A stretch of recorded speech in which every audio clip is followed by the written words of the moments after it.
du 7.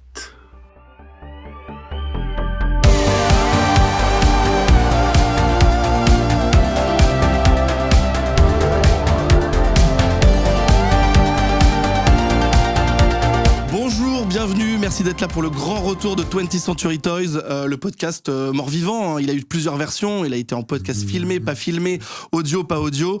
On est enfin de retour, plus fort que jamais, dans ce magnifique studio du Du7 qui nous accueille, qui produit, qui réalise l'émission. On vous en parlera en long, en large un peu plus tard. Bienvenue dans l'émission, je suis Ben Renaud, je ne suis absolument rien sans mon équipe de chic et de choc. Ça m'énerve quand tu dis ça, c'est faux. Mais vous êtes de chic et de choc. Mais vous l'avez entendu, je ne serai rien. Sa voix d'ivoire, je sais pas. Ouais. Journaliste, animateur radio, animateur télé parfois, animateur en tapis rouge également. Ouais. Toy photographeur. Animateur de tout type, présentateur. de gala, voilà, tout genre de chic et de choc, c'est ce que j'ai dit. Bonjour. Johu, bien sûr. Coucou. On mettra des applaudissements. Voilà, bien sûr. Comment vas-tu, Joe ? Très très bien, ravi de te retrouver, mes acolytes pour cette nouvelle renaissance. Je sais pas combien de renaissances on en est. Nous sommes des phénix, tout simplement. Mais je pense que cette fois-ci, elle est partie pour durer. Je suis très très content qu'on soit au Studio 17 avec des amis qu'on connaît depuis longtemps, qui nous permettent de travailler dans des conditions vraiment de dingue. Donc, et on a plein de trucs très très chouettes à partager avec vous. Donc voilà, je me réjouis de vous retrouver, viewers et viewers. J'espère que vous allez être nombreux et nombreux au rendez-vous. Mais en attendant, nous, on est très contents, je crois. Giga content. Artiste, sculpteur et plein d'autres choses, mais on va rester sur ça. Nicolas Brosseau. Bonjour. Comment vas-tu ? Bah ça va. Je suis hyper content effectivement aussi d'être là avec vous. J'ai l'impression d'une renaissance créative pour moi là-dessus. C'est chouette. Ouais, ça arrive vraiment à point nommé dans un nouvel élan que j'ai envie d'avoir et que je vais vous proposer aujourd'hui. Donc trop bien. Aujourd'hui et le futur. Toutes les autres émissions. Éditeur japonais, traducteur, le prince nippon, je t'appelle souvent. Oui. Animateur aussi, podcasteur. Enfin, t'as 1000 casquettes toi aussi. Grégoire Hello, bien sûr. Golden Greg. Oui, je sais pas bonjour. si tu gardes le. Bah si. Allez, écoute, voilà. Comment vas-tu, Greg ? La journée a très mal commencé. J'étais extrêmement grognon et contrarié. Et en fait, une fois que je suis là, à table avec vous, avec plein de jouets, tout va mieux. C'est un remède à tous les jouets. Absolument. Voilà, je laisse tous les problèmes au mois du futur. Voilà. On vous a préparé des choses. On a gardé la recette gagnante parce que c'est ce qui nous définit, c'est ce qui nous plaît. On va tester de nouvelles choses, des nouvelles structures. Il y aura sûrement des invités dans le futur. Voilà, des petites choses. On en est au premier épisode d'une saison qui va vous être proposée sur la plateforme du Studio 17. J'en reparlerai un petit peu plus à la fin, mais en tout cas, je voulais remercier vous déjà, les gars, les gens qui nous suivent depuis le début, les gens qui ont participé donc au financement participatif au Ulule pour le Studio 17, justement, qui a rendu possible ce projet, cette saison qui va arriver. Car nous étions un palier, en fait. Nous étions totalement un palier. Et nous ne sommes plus un palier, désormais, nous sommes un seuil. Ça y est. Voilà. Ça, c'est beau. Nous sommes dans la matrice du Studio 17. Donc voilà, donc l'émission, on va la commencer. Vous allez voir, vous êtes un peu chez vous et en même temps, on va essayer de vous surprendre, toujours en partageant cette passion des jouets, parce que c'est ce qui vous anime, les gars. On va commencer tout de suite, d'ailleurs, par un classique du début de l'émission, c'est les dernières acquisitions. Alors nous, on appelle ça comme ça pour aller un peu vite, mais c'est pas forcément une dernière acquisition. Ça peut être un truc acquis récemment ou un truc que ça fait longtemps que vous vouliez parler, vous n'avez pas l'occasion, un truc qui vous tient à cœur. Et dans le cas de Nico, on le verra tout à l'heure parce que c'est Joe qui va commencer. C'est une création carrément. Exactement. Pour le Joe, teasing. je te laisse la piste sur ta dernière acquisition. Écoute, c'est véritablement une de mes dernières acquisitions. Je les ai reçues en même temps. J'en profite d'ailleurs pour remercier les copains de chez Hobby Genki qui m'ont envoyé un petit paquet en me disant tiens, s'il y a des jouets que tu as envie de review, n'hésite pas. Et il s'agit du tout dernier Sangoku. Et là, vous allez dire encore un Sangoku. Mais Sangoku, c'est le produit d'appel de la marque Bandai et de leur gamme Tamashii Nations et chez SH Figuarts. C'est, je crois, le personnage dont ils ont sorti le plus de versions depuis une quinzaine d'années facilement. Mais là, c'est une version qui a pour particularité d'inaugurer leur nouveau body type, donc le body standard qui va être celui de la plupart des figurines humanoïde, on va dire, de la gamme Dragon Ball Z, Dragon Ball SH Figuarts, donc avec des proportions qui ont été revues et corrigées et que je trouve beaucoup plus homogènes, beaucoup plus fidèles à l'original qu'avant. Juste avant ça, je vais vous parler quand même de la boîte qui est, comme d'habitude, chez Bandai et Sage Figure Arts, LED et pas LED comme ça fait de la lumière, LED comme moche. Donc voilà, regardez, c'est absolument hideux. Tu dis qu'il n'y a aucun effort du coup ? Les photos sont minuscules, très peu d'efforts. Bandai, s'il vous plaît, faites-nous des belles boîtes. Je trouve que c'est pas fou et surtout, ça fait 15 ans que vous faites les mêmes. Donc ça, hop là, ça dégage. En revanche, la figurine... dur sur cette boîte. Oh, bah écoute, il est dur mais juste, c'est ça le principal. La figurine, en revanche, je suis assez satisfait. Il y a quand même des petits points de détail dont je vais vous parler qui me chagrinent, mais globalement, alors là, vous voyez en illustration des photos que j'ai pu faire avec cette figurine hier soir chez moi. C'est vraiment du basique, il n'y a pas de décor de fond, mais... j'ai essayé de tester, de pousser les articulations un petit peu et comme vous le voyez, elle a des articulations assez permissives qui permettent d'avoir des poses quand même très dynamiques. Alors certes là par exemple sur celle-ci si tu peux t'attarder un petit peu dessus, on voit qu'à l'arrière entre le bas du dos et la taille, on a un petit gap pour pouvoir obtenir une telle amplitude de mouvement, mais globalement ça reste quand même assez naturel je trouve. Je suis assez satisfait vraiment des nouvelles articulations. Les changements sont assez mineurs, mais ils font pas mal de différences. Je peux montrer un peu peut-être. Ouais, le premier exemple dont je voulais vous parler, c'est si tu peux t'attarder sur l'articulation du genou. Auparavant, les figures, surtout celles des figurines Dragon Ball Z, qui avaient donc vous savez, ces pantalons baggy bouffants, avaient des articulations de genou assez disgracieuses, avec une partie au milieu pour le genou en lui-même, qui faisait la jointure entre les deux parties de la jambe. Et désormais, ça a disparu, ce qui fait que quand on le plie, on a une articulation presque seamless que je trouve beaucoup plus élégante que le gros morceau de plastique. Ah, moi j'ai un Tenchinan et je crois que ça fait ça, effectivement, c'est dégueulasse. Ouais, et puis d'autant plus que souvent, il y avait des problèmes de qualité, de contrôle de qualité chez Bandai qui faisait que l'articulation, la pièce qui faisait le genou n'était pas exactement de la même teinte de chair, par exemple. Et donc ça te crée des figurines parfois assez disgracieuses à ce niveau-là. Donc là, je trouve qu'ils ont vraiment fait le bon choix. Alors c'est plus un double joint comme on avait auparavant, et donc qui permettait d'avoir une amplitude très forte. Et malgré le fait qu'il soit repassé à un joint simple, on a quand même, comme vous le voyez, il peut quand même toucher sa tête avec son genou, donc on est sur une figurine quand même pas mal articulée à ce niveau-là. L'articulation du torse aussi est beaucoup plus permissive qu'avant. Alors certes, ça crée un gapping, donc vous voyez un trou d'air lorsque vous voulez la pousser au maximum, mais quand on fait de la photo, on peut facilement cacher ça, et ça rend la figurine vraiment hyper agréable à manipuler. Et je trouve que dans ses proportions, elle est beaucoup plus fidèle au personnage du manga et du dessin animé que les figurines qu'on avait auparavant de Sangoku, qui étaient un petit peu chétives, qui étaient très très bien pour l'époque où elles sont sorties, mais qui désormais sont beaucoup plus... je trouve que l'ensemble, le résultat est beaucoup plus soigné. Ce qui me chagrine un petit peu, on va passer au grief que j'ai avec cette figurine, c'est le paint job.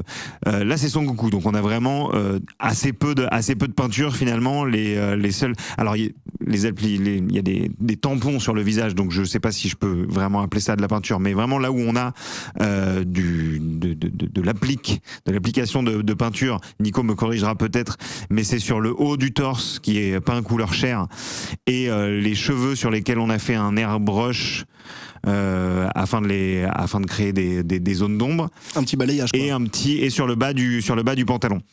Et c'est là qu'est mon problème. Ouais, je vais parler des accessoires après, t'inquiète pas, Greg. Je voulais juste montrer les cheveux en gros plan. Ouais, on a deux. Je vais parler des accessoires, mais on a deux types de chevelure. Cheveux au vent et cheveux statiques iconiques. Les cheveux au vent sont très cool. On a également plusieurs types de visages. J'en parlerai après. Juste, je m'attarde sur cette peinture parce que la gamme Sage Figure Arts, particulièrement leur collection Dragon Ball et Dragon Ball Z, bénéficiait il y a 15 ans de techniques de peinture hyper poussées qui vraiment faisaient que les figurines, même si elles ont vieilli en termes d'articulation ou de design, sont inégalées en termes de paint job. Aujourd'hui, il y a beaucoup de personnes qui se sont plaints parce que les Sage Figures, c'est quand même des produits qui coûtent assez cher. On est sur quel prix, alors celui-là, étant donné que c'est un Sangoku, c'est leur produit d'appel, on peut le trouver entre 30 et 40 euros, donc c'est pas très cher par rapport à toutes les autres figurines de la gamme, mais c'est parce que c'est Sangoku, on te fait acheter un Sangoku et ensuite t'as envie de récupérer le reste de la team qui va coûter beaucoup plus cher. Mais donc celle-ci, elle est vraiment très abordable. 35 euros, je trouve que ça va carrément.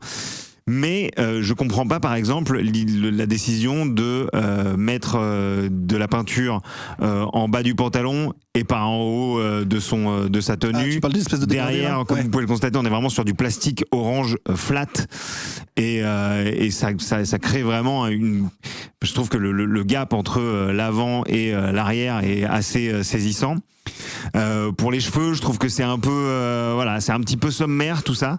Après ça reste Son Goku, mais pareil, sur certaines de leurs figurines ils mettent des ombrages sur la musculature qui rend tout de suite la figurine plus vivante. Alors moi, comme je suis toy photographeur, ça me dérange pas trop parce que je vais un petit peu pallier Retoucher. tout ça avec les lumières, avec les retouches. Mais si tu es juste collectionneur et que tu veux poser ta figurine dans une vitrine et que tu l'éclaires vraiment à fond, bah on va bien constater qu'il y a des endroits où il y a absolument aucune peinture, et je pense que au prix où ça coûte. Et ça, tu penses que c'est volontaire pour économiser Oui, c'est des économies c'est des économies qui sont justifiables ou pas. Moi, je vous donne les infos et ensuite vous en faites ce que vous voulez. Je pense que les gens qui regardent ensuite décident de s'ils ont envie de dépenser de l'argent là-dedans ou pas, ou si pour eux c'est pas suffisant. C'est quand même une figurine hyper satisfaisante à manipuler. Greg a commencé à vous le teaser un petit peu, mais donc ouais, on a ce deuxième visage que vous pouvez voir. Je sais pas si tu peux revenir sur certaines des photos que j'ai faites, mais sur la première par exemple, j'ai utilisé vraiment voilà, là on voit les cheveux, tu vois les deux mèches de devant qui sont balayées par la puissance du Kamehameha qui se prépare. Je trouve que ça c'est chouette que Bandai nous donne ça. Je pense qu'ils ont pris conscience du fait qu'il y a énormément de third party, donc pas de bootleg mais de figurines semi-officielles qui sont fabriquées et qui répondent aux attentes vraiment de certains consommateurs, à savoir d'apporter plus de variété dans les accessoires, et ils ont pris note de ça, et de plus en plus on les voit proposer des coiffures alternatives, plus de visages alternatifs aussi qui sont plus soignés. Donc là pour Sangoku on en a 4 différents. Là celui que je lui ai mis c'est celui que j'appelle Good Guy Goku, avec ses grands yeux de manga. On en a 3 autres, donc celui où il est en train de crier, un visage stoïque. Ça fait le focus. Ouais. Un visage stoïque, et puis un autre où il est en train de grincer des dents. Que je trouve vraiment qu'il y a eu une grosse amélioration sur le sculpt des visages qui sont beaucoup moins auparavant dans la gamme Dragon Ball en particulier. Ils avaient quelque chose d'un petit peu pâte à modeler, de peu anguleux. Okay. Alors que justement, ce qui nous plaisait quand on dessinait les Dragon Ball, quand on était les angles droits du menton. Voilà, les angles droits, les ombrages très prononcés. Et là, ces nouveaux face sculpt s'en rapprochent beaucoup plus. Donc globalement, quelques petits soucis dans les détails, mais en soi, je trouve que si vous la topez pour une 30aine d'euros, c'est une figurine très satisfaisante. Et j'ai hâte de voir comment la gamme va évoluer par la suite. Les gars, un petit mot sur peut-être Greg, si tu as une remarque, une question. Tu peux réagir. Moi, je trouve ça vachement intéressant de voir qu'ils ont complètement revu le sculpt, parce que le sculpt tel qu'il est là, présent aujourd'hui, est plus ou moins inspiré des versions maquettes, parce qu'il y a deux gammes de figurines Dragon Ball qui coexistent au Japon. Il y a les Figuarts, donc qui sont chères et pour les adultes, et il y a les maquettes qui sont un petit peu plus grandes et qui sont des maquettes à monter soi-même, complètement articulées aussi. Alors certes, l'articulation est un peu plus simple que sur une Figuarts, et ça reprend en fait les idées des maquettes qui étaient les premières à moi. Ce que je reproche aux maquettes, et donc ce que je reproche à ce nouveau sculpt, c'est j'aime pas ici là. Cette jointure particulière de la hanche. Ce style de jointure qui est désormais sur la grande majorité de toutes les figurines Bandai qui ont un pantalon, c'est quelque chose que je trouve assez peu esthétique. Et pour le reste, comme tu l'as dit, c'est pas cher, donc ça vaut le coup. Et les gens vont découvrir... Tourne-le vers la petite caméra. Les gens vont découvrir la supériorité des Super Saiyan. Des jouets Figuarts qui sont incroyablement articulés, mais... Le truc, c'est que c'est trompeur, parce que comme l'a dit Joe, Sangoku, tu en fabriques 20 000, parce que tu vas en vendre dans le monde entier.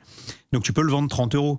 Mais la force spéciale Ginyu, tu vas en tirer 3-4 000 et tu vas le vendre 90 € pièce. Alors que c'est les meilleurs. Voilà. Nico, j'aimerais bien l'avoir dans les mains. Bien sûr, bien sûr. Tiens, vas-y, tu peux t'en saisir. C'est surtout l'aspect technique. Moi, je suis pas très amateur de cette licence-là. J'aime bien là le rapport à l'anatomie. Je trouve ça assez inspirant de voir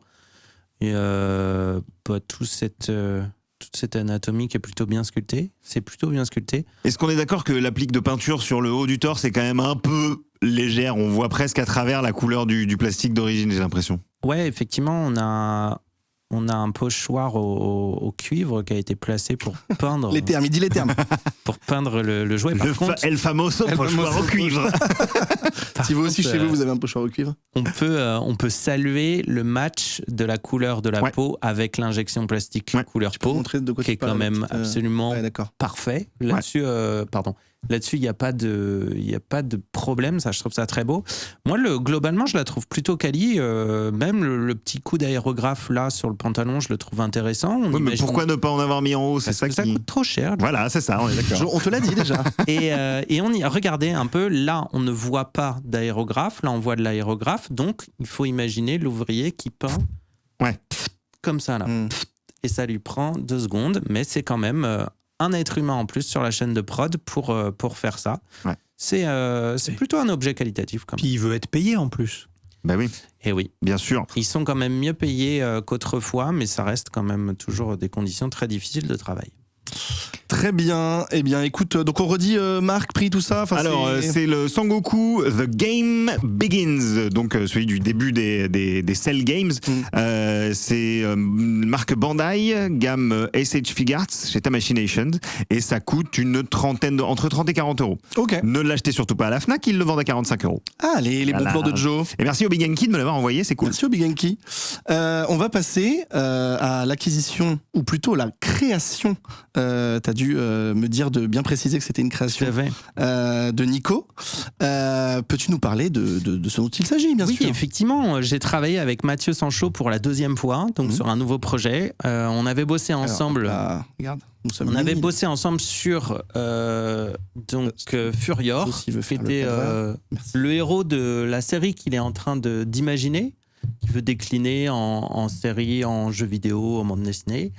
Et donc, si tu peux montrer sur les assets que je t'ai fournis, la création de ce personnage s'est faite il y a quelques années de ça. On avait... Oh là là, oui, là, mais là vous voyez tout pas. Attends, je reviens. C'est tout à fait ça. Voilà. Alors. Attends, tu veux parler de ce que tu as dans les mains d'abord? De celui-ci que tu montrais en asset, c'était parfait. Donc c'est un personnage qu'il a imaginé de son côté. On a fait une production de 20 exemplaires, on a réussi à en tirer 14. Mathieu dessine extrêmement bien. Ça, c'est le blueprint du jouet, quoi. Voilà. Et par la suite, il m'a demandé, comme ça a bien marché, il m'a demandé de travailler sur Charcor. Donc, qui est celui-ci, qui est le tout dernier jouet. Les gens crient chez eux, là. Ils se mettent torse nu, je pense. Que j'ai réalisé. Un petit peu de 3/4 face à moi. Attends, paf. Oh oui, là, regardez-moi ça. Et je l'ai fait lumineux, parce que Mathieu voulait absolument cet effet lumineux. Donc ça a été lumineux au niveau des yeux et des arêtes, la fin des nageoires. Là, on le voit pas tant parce qu'on est très illuminé dans cette pièce, mais on est très illuminé comme équipe. Oui. Et alors j'ai travaillé un nouveau système de production. Donc là, on a le modèle. C'est Flaversham en fait, en quelque sorte. Donc ça, c'est ce que me fournit Mathieu comme référence artistique pour travailler. Et c'est absolument formidable. Parce que quand je vois ça... Tu peux redire qui est Mathieu, pardon? Mathieu Sancho, c'est le créateur de cette licence. D'accord, ok, c'est ça. Qui m'a commandé, du coup, la création de ces figurines-là. D'accord. C'est très beau. Et oui, il travaille très très bien. Et pour ce faire, j'ai voulu bosser différemment que d'habitude. J'enlève celui-ci. Donc, j'ai préféré là... Faut que tu recules la caméra de Joe. Voilà. Il est très grand. Attends, juste je mets à côté pour qu'on se rende compte. Voilà. Ouais, de la différence d'échelle. Différentes. Parce que dans les années 90, les sujets comme les Tortues Ninja, par exemple, étaient sculptés en plus grande échelle. Et par la suite, une machine, il me semble que c'était un pantographe, permettait de refaire la même chose en plus petit. Donc ça leur... Tout à fait. Ils faisaient en très grand pour avoir des gros détails. Et j'ai voulu tester cette technique-là en le sculptant quasiment 2 fois plus grand pour me permettre qu'au scan 3D, on puisse avoir des détails assez précis sur la version petite. Ok. Si j'ai tenté l'impression 3D, c'était pour éviter de me coltiner les productions. Parce que tout ça, c'est produit à la main dans mon atelier en résine. Et c'est très chronophage, c'est très anxiogène, c'est un peu relou. Donc, je voulais voir dans quelle mesure, avec l'impression 3D, je pouvais gagner du temps. Le fait est qu'il y a 8 heures de ponçage sur ce print 3D. Donc, 8 heures de ponçage. Une journée de travail. C'est énorme. Ah oui, c'est Donc, énorme. si je fais une production de 20, est-ce vraiment pertinent de faire de la 3D? Surtout que c'est quand même un T'en peu as pour un mois. moins qualitatif. C'est horrible. J'ai pas du tout envie de faire ça de ma vie. Mais le fait est que ça a été absolument... Moi, j'ai trouvé ça génial de bosser en très, très gros comme ça. Et puis, globalement, je préfère les gros jouets. Donc, c'est une sculpture qui a été réalisée en plastiline, un moule, des tirages uniques en plâtre, des éditions en résine. Donc là, ce que vous avez, c'est de la résine. Et celui-là, c'est la pièce unique, finalement, de ce personnage-là. Donc justement, j'allais te poser la question pour ne pas donner trop d'espoir aux gens qui nous regardent. Ça va être disponible pour... C'est que des commandes? Est-ce que ça va être disponible? Écoutez, on va lancer... Là, t'as fait un rapport à Goku. C'est pour que vous vous rendiez compte de la taille. On va lancer avec Mathieu un Kickstarter qui va le dévorer. Qui va du coup débloquer la possibilité de commercialiser celui-ci en petite taille. Ok. Mais Ça, c'est la petite taille? Oui, ça c'est la petite taille. Okay. Ça c'est la taille normale qui a été faite par rapport. Ah oui, à la même licence, au même personnage. Bien sûr. La même licence. Ouais. Exactement. Et puis peut-être que dans les paliers, il y aura des grands éléments, on ne sait pas. Il n'y aura pas la version lumineuse parce que c'est trop difficile à développer. Mais on voit, on est en train de Des réfléchir. accessoires en plus, des choses comme ça. Peut-être ouais. aussi, effectivement, c'est en cours de développement. Tout Ok. ça. Bah, tu nous diras quand est-ce que c'est lancé le Bien sûr. Kickstarter. Avec plaisir. Très bien. Ah non, ça Goku. Les gars, est-ce que vous voulez réagir? À part Joe qui va dire qu'il veut l'acheter évidemment.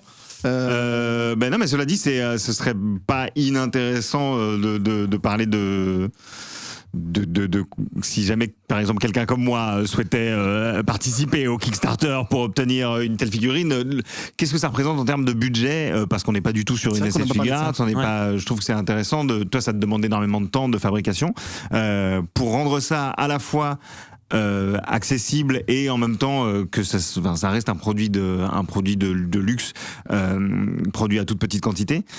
Comment est-ce que tu quantifies le prix de vente d'un tel objet sur Kickstarter? C'est effectivement extrêmement délicat à concevoir. C'est un produit qui va sortir sûrement entre 400 et 600 euros peut-être. Sur une fourchette assez large. Là, l'idée, c'est d'essayer de... Parce qu'une prod comme ça, c'est dans les 12 à 15 000 euros peut-être à fabriquer pour moi. Parce que là, je suis obligé de faire ça avec un apprenti. Il y a trop de travail et c'est un métier qui est trop difficile à faire tout seul. Là, c'est tout, c'est matières premières, main-d'œuvre. Ouais. Ok. C'est dans ces eaux-là. Et là, on réfléchit avec Mathieu à comment réussir à créer des paliers. Par exemple, il sera possible d'acheter la 3 dimensions, par exemple. Parce que le modèle à imprimer en 3D soi-même. Exactement. Parce qu'on a dématérialisé l'objet, donc il sera peut-être possible d'acheter la 3D. Ça c'est encore évidemment à verrouiller. Et les premiers paliers peuvent être que des prints, par exemple. Mais le tout, c'est de réussir à obtenir la somme nécessaire pour faire une production qui, aujourd'hui, coûte très cher en France, évidemment. Greg, un petit message, une réaction peut-être. J'ai une question. Est-ce que c'est par volonté artistique que tu as mis des fausses articulations sur les bras sur les genoux et les coudes? Moi, j'avoue que c'est un peu mon petit délire. J'adore ce côté trompe-l'œil parce que je fais pas du jouet, je fais de la sculpture qui s'apparente à du jouet. Et ça coûte trop cher aussi de faire des vraies articulations parce que ça sous-entendrait de séquencer tout le personnage. Je l'ai déjà fait pour mon Batman, c'était très long. Là, je trouvais ça rigolo que ça ressemble à du jouet. On a l'impression que ça peut bouger, mais ça ne bouge pas. Et on avait fait la même chose avec Furior. Et j'aime bien cet esprit-là, et c'est quelque chose que j'aimerais garder dans mon travail personnel. Le fait d'avoir cette illusion un petit peu d'une vraie figurine articulée. Très bien, écoute, c'est super, on va te suivre sur l'avancée de ce projet. Ouais, Est-ce qu'on peut constater que Nico s'est sapé un petit peu de la même couleur que son requin, et ça, je trouve qu'il y a quand tu fais un petit plan là, il y a une cohérence artistique. Bien sûr. Entre les. Tout en étant ultra geek, bien sûr. Voilà, mais bien sûr. Les Tortues Mais Ninja. même le jaune rappelle le jaune des Tortues Ninja, rappelle le jaune de. Il sort pas de chez lui s'il est pas dans la palette. Ouais, c'est beau. Ouais, c'est bien beau. sûr. Merci beaucoup, Nico. Merci Nous allons passer à la dernière acquisition, celle de Golden Greg. Il s'appelle officiellement Gargantor pour des histoires de sombre copyright, mais tout le monde aura reconnu Shumagorat, le dieu du chaos qui s'est fait connaître grâce aux jeux vidéo Marvel Super Heroes et Marvel vs Capcom. Ouais. Donc à la base, il s'agit d'une divinité qui apparaît dans Conan, et comme Conan était plus ou moins lié à Marvel dans les années 80, bah voilà, on l'a vu débarquer, combattre le Doctor Strange, etc. Et quand des années plus tard, Capcom décide de faire un jeu vidéo basé sur les personnages Marvel, ils savent pas ce que c'est Marvel, ils lisent pas de comics. Et du coup, ils cherchent un petit peu dans la galerie de personnages Marvel qui existent des personnages, mais ils veulent pas mettre 20 types en collant. Oui. Donc ils cherchent un peu des morphotypes différents et ils vont tomber sur Shumagorat et ils vont se dire c'est génial, on va animer cette espèce de pieuvre cyclope et Il y a presque un côté un peu kaiju en plus. Oui, voilà. Mais j'allais dire, parce qu'il y a peut-être des puristes qui nous regardent, c'est un peu Lovecraft aussi au départ, un petit peu ce genre de créature, non? Alors oui, tout à fait, voilà. puisque Lovecraft et l'auteur de Conan étaient a priori potes. Bah voilà, et donc voilà, Super. les divinités de Lovecraft se baladaient dans l'univers de Conan et vice versa. Ah, marrant.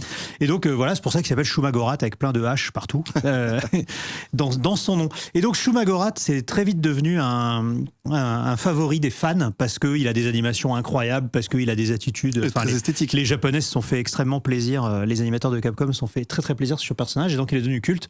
Et Hasbro, il y a quelques mois, a lancé une nouvelle gamme de ces figurines Marvel qui s'appelle Gamerverse, où il lance des figurines inspirées du design de Marvel vs Capcom. La boîte est tarée. Voilà. Donc on a eu par exemple un nouveau Wolverine avec les proportions plus trapues, mais plus larges. Pour rappeler le jeu vidéo. On a eu un Thanos avec des couleurs hyper flashy comme dans le jeu vidéo, etc., etc. Mais on a eu un Juggernaut qui fait 10 kilos. Voilà, donc tu peux te fracturer un orteil parce qu'il est aussi haut que large. Mais voilà, pour moi, le pinacle de cette série de jouets tirés de Marvel Capcom, c'est évidemment Shumagorat, dont personne n'espérait que tu vas jamais appeler Gigantor, vraiment. Ah non, jamais. Mais non, on va pas aller dans le débat de pourquoi il s'appelle comme ça serait intéressant. Si, ça va aller très vite. Okay, en fait, ils sont obligés de l'appeler Gargantos parce que ou Gargantor, c'est nul comme Gargantos. J'avais le truc. Parce que en fait, Conan a quitté l'univers Marvel. Gargantos. Voilà, Conan a quitté l'univers Marvel, donc ils peuvent plus l'appeler Shumagorat. Donc voilà, donc c'est pour ça qu'il apparaît dans le dernier film de Doctor Strange, mais qu'il n'a pas de nom. D'accord. Et donc voilà, pour moi, dans mon cœur, ce sera toujours Shumagorat. Et donc Shumagorat, donc c'est un œil composé de 6 tentacules. Donc l'œil principal est articulé, ça j'aime bien. Ça fait un peu mal aux yeux de faire ça, mais c'est cool. La paupière est articulée aussi. Ne le faites pas chez vous. Oui. Tu peux lui donner un air suspicieux. Genre, voilà.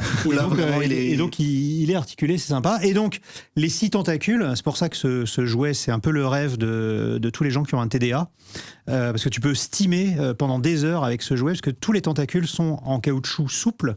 Et en plus, ils ont un fil de fer. Comme nos jouets de l'époque. Bien sûr. Voilà, donc tu peux les Bendos. Voilà. Et donc, alors il y a une articulation à la base de chaque tentacule qui est mécanique, mais ensuite le tentacule il y a des fils de fer. Alors, il n'est pas aussi articulable que sur la boîte. C'est-à-dire que sur la boîte, tu le vois carrément faire croiser les bras comme dans le jeu vidéo. Bon, c'est très compliqué à réaliser. Même sur la photo promo, tu voyais pas. Mais il est quand même. Voilà, il est très gros, il est très agréable à manipuler, et en plus dans une vitrine, ça rend vraiment trop bien. Si j'avais quelques petits griefs sur lui, je dirais le premier grief, c'est qu'effectivement les tentacules sont pas aussi souples que ça se tord pas jusqu'au bout, quoi. Voilà, que je l'aurais voulu. Et l'autre grief, c'est qu'il est alors c'est bien pour les sensations en main, mais il est à l'échelle, tu vois, regarde, je prends un personnage de Marvel à côté, il est vraiment très très gros. C'est la même licence, enfin c'est vraiment le même genre de. Bah, ça c'est le Cyclope de Mafex. Ouais. Non, c'est le nouveau Cyclope de Bandai. C'est le Cyclope de Figart. Je vous en parlerai un de ces quatre. Et donc c'est pareil, c'est le Cyclope de Marvel vs Capcom. Les personnages devraient faire la même taille. D'accord. Voilà. Donc en fait, ils ont choisi de prendre le design du jeu vidéo, mais ils l'ont fait plus grand, plus gros. Comme en fait, ils ont repris l'échelle qu'il a dans le film. Ou Doctor Strange dans la première scène de bagarre, le truc attrape des camions, les fait là, voler, c'est un kaiju comme disait Joe. Voilà, donc du coup c'est dommage pour le poser avec des figurines de Megaman, etc. parce qu'il va peut-être un peu grand, mais sinon voilà, c'est un jouet qui est hyper satisfaisant. Donc si messieurs vous voulez le tripoter. Pendant que je vais lancer mes copains pour les questions, le prix juste 79 €. Voilà le problème. Joe. Ah bah non mais j'attends. Le problème c'est le prix. Bah pour moi le problème c'est le prix par rapport à parce que la taille ne justifie pas la dépense. Bah je trouve pas non. Mais après ça reste mon point de vue personnel. Mais là on est en ce qui me concerne, moi je comprends l'attrait de ce jouet parce qu'effectivement en main il a un côté assez satisfaisant avec ses 6 tentacules et le poids qui est effectivement agréable. Je trouve que pour 79 €, on méritait plus. T'aurais voulu quoi ? On méritait plus. J'aurais souhaité un œil un petit peu plus soigné. Je trouve qu'il est vraiment très plastiqué. Je trouve pareil que les gaps d'articulation entre les paupières et le reste du bulk sont assez disgracieuses. On aurait mérité quelque chose d'un petit peu plus fin. Même dans le sculpt, je trouve que c'est un peu pâte à modeler. Et moi, ce qui m'ennuie souvent avec les tentacules qui sont en bendables comme ça, c'est que quand tu les plies, t'obtiens vraiment des trucs, voilà, tu vois, le plastique qui s'aplatit. Ah oui. Et je trouve ça assez peu esthétique. Après, c'est cool, il a un petit peu de personnalité, je trouve. Mais Greg parlait de la gamme Gamerverse. Je trouve que l'achievement est pour moi moins impressionnant que le Wolverine, par exemple, qui je trouve est le premier Wolverine avec des véritables proportions de Wolverine que fait Hasbro depuis qu'ils font des figurines. Mais je peux pas cacher que le jouet est cool à prendre en main. C'est juste que moi je mettrais pas 79 € dedans, clairement pas. Nico, une remarque sur cette... Ouais, on a un bel exemple de peinture au torchon, c'est hyper intéressant. Donc l'ouvrier met plein de peinture avec un très gros pinceau large à cet endroit-là, et avec un torchon ensuite il vient essuyer la surface. Une peinture au solvant qui fait qu'elle tient extrêmement bien. Je suis d'accord avec toi Joe, je n'apprécie pas la technique d'impression qu'ils ont utilisée pour l'œil, parce que du coup il n'est pas assez contrasté, il est très légèrement granuleux, ce qu'on n'attend pas d'un œil, et la translucidité du plastique, elle est très très légèrement opacifiée, elle est très épaisse. Et c'est parce qu'on met nos doigts gras dessus pour le tourner, je pense. C'est l'aspect technique doit être très contraignant sur ce jouet. On n'est pas sur une technologie bendable, parce que le bendable, on remarquera des petits trous derrière qui permet à l'injection plastique de maintenir la tige de métal. Là, c'est la tige de métal qui est intégrée par la suite, je pense, dans l'élément, mais ça en revient quasiment au même. C'est quand même un jouet assez rigolo. Moi, je trouve ça marrant d'avoir une pièce comme ça dans sa collection. Moi j'ai une question et une seule, Greg, c'est que sur les assets que t'as donné, il y avait la version rose dans le jeu vidéo. Oui, tout à fait. Là, il y a en fait. Patiente. J'attends. Parce que vert, c'est pas. Enfin, je pense en fait, en rose, il peut être vraiment très stylé. Dans tous les jeux de combat, tu sais, t'as plusieurs couleurs. T'as Chun-Li en rose, tu fais des versus Ryu en noir, machin. Et écoute, j'ai envie de dire, gageons que. Si celui-ci est un succès, parce que effectivement, là il est récent du coup. Parce que ça, il est sorti le mois dernier. Donc j'ai envie de dire gageons que, parce que c'est vrai que même si le perso de base est vert dans le jeu vidéo, la couleur que les fans préfèrent, c'est le rose. C'est très cool. Très bien. Merci pour ces dernières acquisitions. Nous allons passer à une nouvelle catégorie. D'habitude, on a un petit dossier. On n'exclut pas du tout cette catégorie. On va sûrement le refaire. Mais là, on s'est dit que pourquoi pas faire des petites chroniques, parce que vous avez des sujets qui vous tiennent à cœur, sur lesquels vous voulez un petit peu donner des détails, des discussions. Alors, ça va rester assez court. On va interagir dessus, mais voilà, vous voulez parler d'un sujet en particulier. Et on va commencer par toi, Joe, qui, quand on a évoqué même l'idée de chronique, t'as tout de suite pensé à ce sujet. On était autour d'un bon café et t'as dit les gars j'ai envie de parler de ça. Ouais. Du coup je te laisse la piste pour ta petite chronique. Moi alors je voulais reprendre cette émission avec un sujet qui me concerne, histoire que ce soit le plus naturel possible et le plus fluide, à savoir la toy photographie. Si jamais il y a des nouvelles personnes qui nous regardent, moi ma passion du jouet elle s'accompagne d'une autre passion qui est la photo et donc j'aime faire des photos de jouets. C'est un des hobbies sur lesquels je passe le plus de temps. Et cette photo de jouet, ce qui m'a permis de la faire vivre et de la faire découvrir au plus grand nombre, ça a été, il y a une dizaine d'années maintenant, Instagram, qui a été une plateforme très importante. Moi, j'ai créé mon compte de toy photo sur Instagram qui s'appelle French Toy Love il y a un peu plus de 10 ans. Et depuis 2015, entre cette plateforme et la mode du jouet pour collectionneurs adultes, il y a un rapport très intéressant qui s'est créé et qui a évolué. Et la pratique de la toy photo, elle a énormément changé au fil du temps.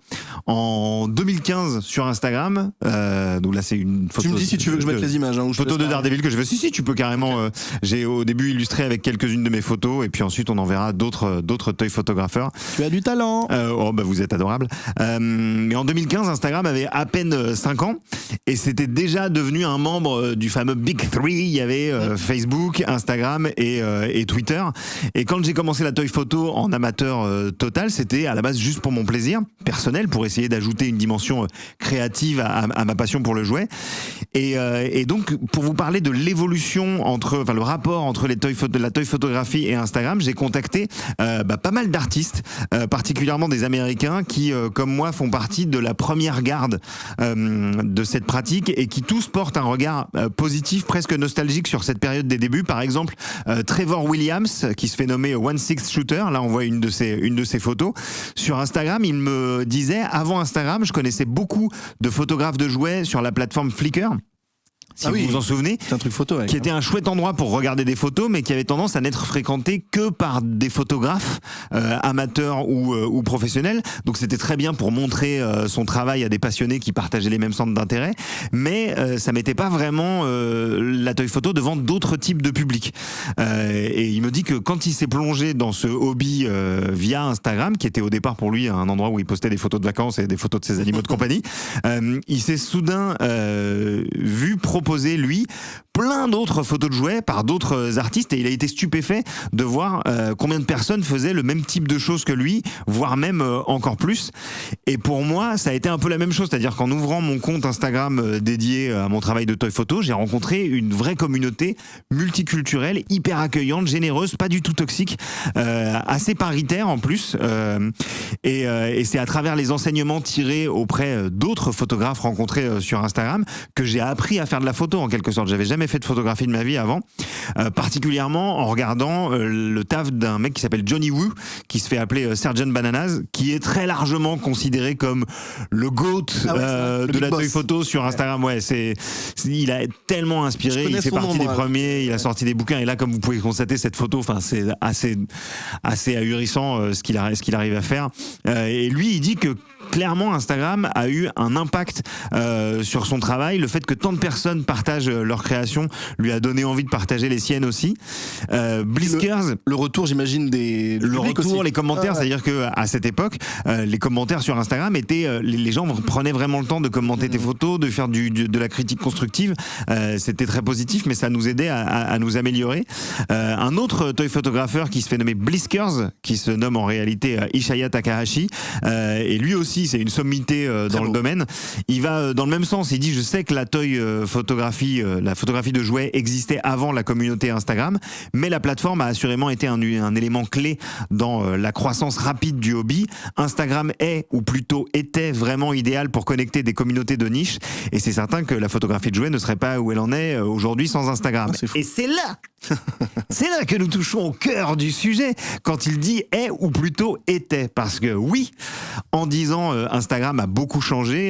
Et si on comparait ça à un instantané de l'état de la plateforme en 2018 à ce qu'elle est aujourd'hui, on pourrait croire que c'est quasiment plus le même réseau social.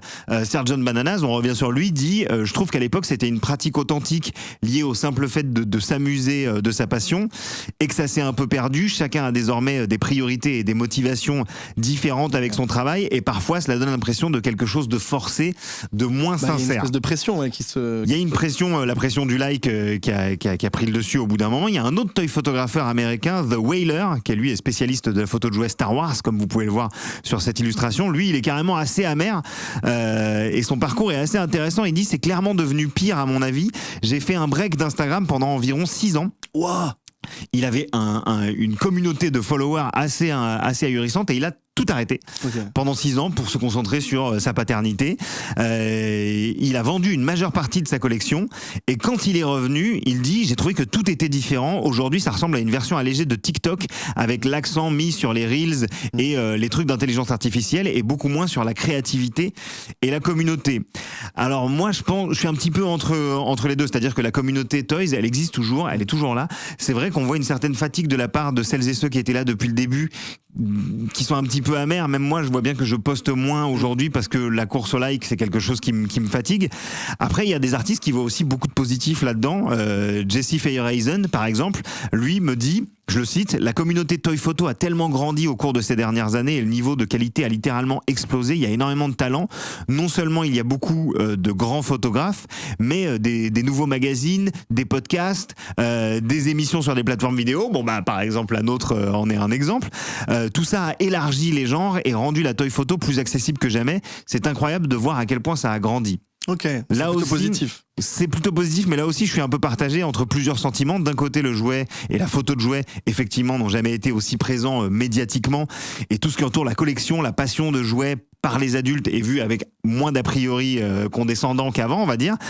Et c'est vraiment grâce à Instagram, je pense. D'un autre côté, j'ai du mal à pas être un petit peu pessimiste parce que la course au like, c'est cool, mais quand ça implique de faire ce que tu aimes, c'est chouette, mais quand ça demande de comprendre un algorithme, de poster avec un rythme de staccanoviste, de prendre en compte de plus en plus de paramètres qui ont de moins en moins de rapport en fait avec juste le fait de poser des jouets et de prendre une photo, je trouve que ça devient un petit peu déprimant. Et le souci, c'est que si tu te plies pas à ce jeu d'Insta, eh ben t'es invisibilisé. C'est-à-dire mon compte French Toy Love, il est pas loin de 15 000 followers, ce qui pour cette pratique-là de niche est plutôt dans la fourchette moyenne haute. Et pourtant, ces dernières années, j'ai vu que mon travail générait de moins en moins de vues. Du coup, je me suis mis à poster un petit peu moins. Aujourd'hui, c'est impossible de retrouver mes statistiques d'il y a 5 ans où je dépassais les milliers de likes sur une photo. Là, ça se compte en centaines quand ça se passe bien. Et malheureusement, on va terminer là-dessus, il y a pas mal d'autres artistes qui ressentent la même chose. Trevor Williams, One Six Shooter, dont on parlait au début, qui conclut en me disant: j'ai essayé de passer sur Vero quand on pensait que ça deviendrait la prochaine plateforme importante, puis sur Threads qui n'est finalement qu'une autre appli centrée sur la pub et l'actu. Quant à Twitter X, c'est devenu un désert toxique que j'ai fini par quitter complètement alors que j'y avais une audience correcte. Honnêtement, je ne suis pas sûr qu'on retrouvera un jour une plateforme aussi simple et spécialisée, sauf si elle était créée uniquement pour nous. Et dans ce cas, ce serait sympa, mais ça n'aiderait pas vraiment le hobby à se développer ni à toucher de nouveaux publics. La photographie de jouets est pourtant un art à part entière. Elle l'est depuis des décennies, bien avant que des artistes contemporains n'arrivent sur Instagram. Comme tout art, elle a évolué avec le temps. On y retrouve des maîtres comme des amateurs, des innovateurs comme des imitateurs. Le problème, c'est qu'Instagram est aujourd'hui saturé de publicités, de vidéos, de créations générées par intelligence artificielle, où la photo de la figurine n'est parfois qu'un prétexte dans une image presque entièrement artificielle. Et moi, je me rapproche un petit peu de ce point de vue. C'est-à-dire, j'ai toujours mon côté good guy qui a envie de croire que on va revenir à une sorte de pratique ingénue qu'on avait au début. Malheureusement, je ressens de moins en moins de plaisir naturel de prendre de la photo sur Instagram en tout cas. Moi personnellement, chez moi, j'adore toujours faire ça. Mais le partager, c'est devenu quelque chose de très différent. J'ai une question avant de vous donner la parole, les gars. Il y a aussi des trends qui marchent dans la toy photo? que t'es un peu obligé de suivre si t'es pas obligé, mais complètement, oui. ça existe aussi, d'accord. Moi, je les suis pas, mais en revanche, tu les vois, ça existe. Donc les gens se forcent pour avoir de la visibilité. Oui, il y a des gens il y a même des photographes qui ont complètement changé de style, c'est-à-dire qu'il y avait que tu pouvais reconnaître au premier coup d'œil auparavant, et qui, parce qu'ils ont peur de perdre leur communauté, de perdre leurs followers, de perdre parfois même des contrats, se plient à certaines trends et changent complètement leur style. Et ça ne respire pas forcément la sincérité. Nico, une remarque sur ça? Ouais, moi, toi, tu utilises Instagram aussi pour ton travail, effectivement, pour montrer ton travail. Le pont que je peux faire là-dessus, c'est le rapport à la créativité en tant qu'artiste. Finalement, le fait d'être photographe et de poster son travail comme ça sur Instagram, j'ai vécu aussi un rapport similaire avec la plateforme où j'ai trouvé ça à un moment profondément anxiogène parce que le basculement pour moi s'est fait au moment du Covid où je suis passé à la vidéo, où j'ai capté que c'était ce qui marchait pour faire plus de vues et ça tombait bien parce que c'était ce que je voulais faire aussi personnellement, mais c'est tellement plus long de générer de la vidéo que de générer des photos. Donc du coup, je me suis un peu plus détaché de ça et quand on détache du système d'algorithme qui fonctionne, on est moins récompensé, on est moins mis en avant. Donc je vois, moi ce que j'aimerais savoir là-dessus, c'est comment essayer de retrouver finalement l'intimité qu'on a avec sa propre création et le fait de peut-être poster sans rien attendre en retour, quoi. Et c'est ce sur quoi personnellement j'aimerais arriver à aller, quoi. Se dire que ok, je peux me permettre de perdre 10 000 followers dans le fossé, tant pis, si moi je suis épanoui là-dedans, ne plus être esclave de l'algorithme et des obligations. Juste de poster ce qu'on aime, montrer, ce qu'on a envie de montrer, quoi. Le jouet genre et fille, par exemple, génère beaucoup moins de likes dans les algorithmes, de réactions, du coup, et on s'en rend compte dans la toy photographie aussi.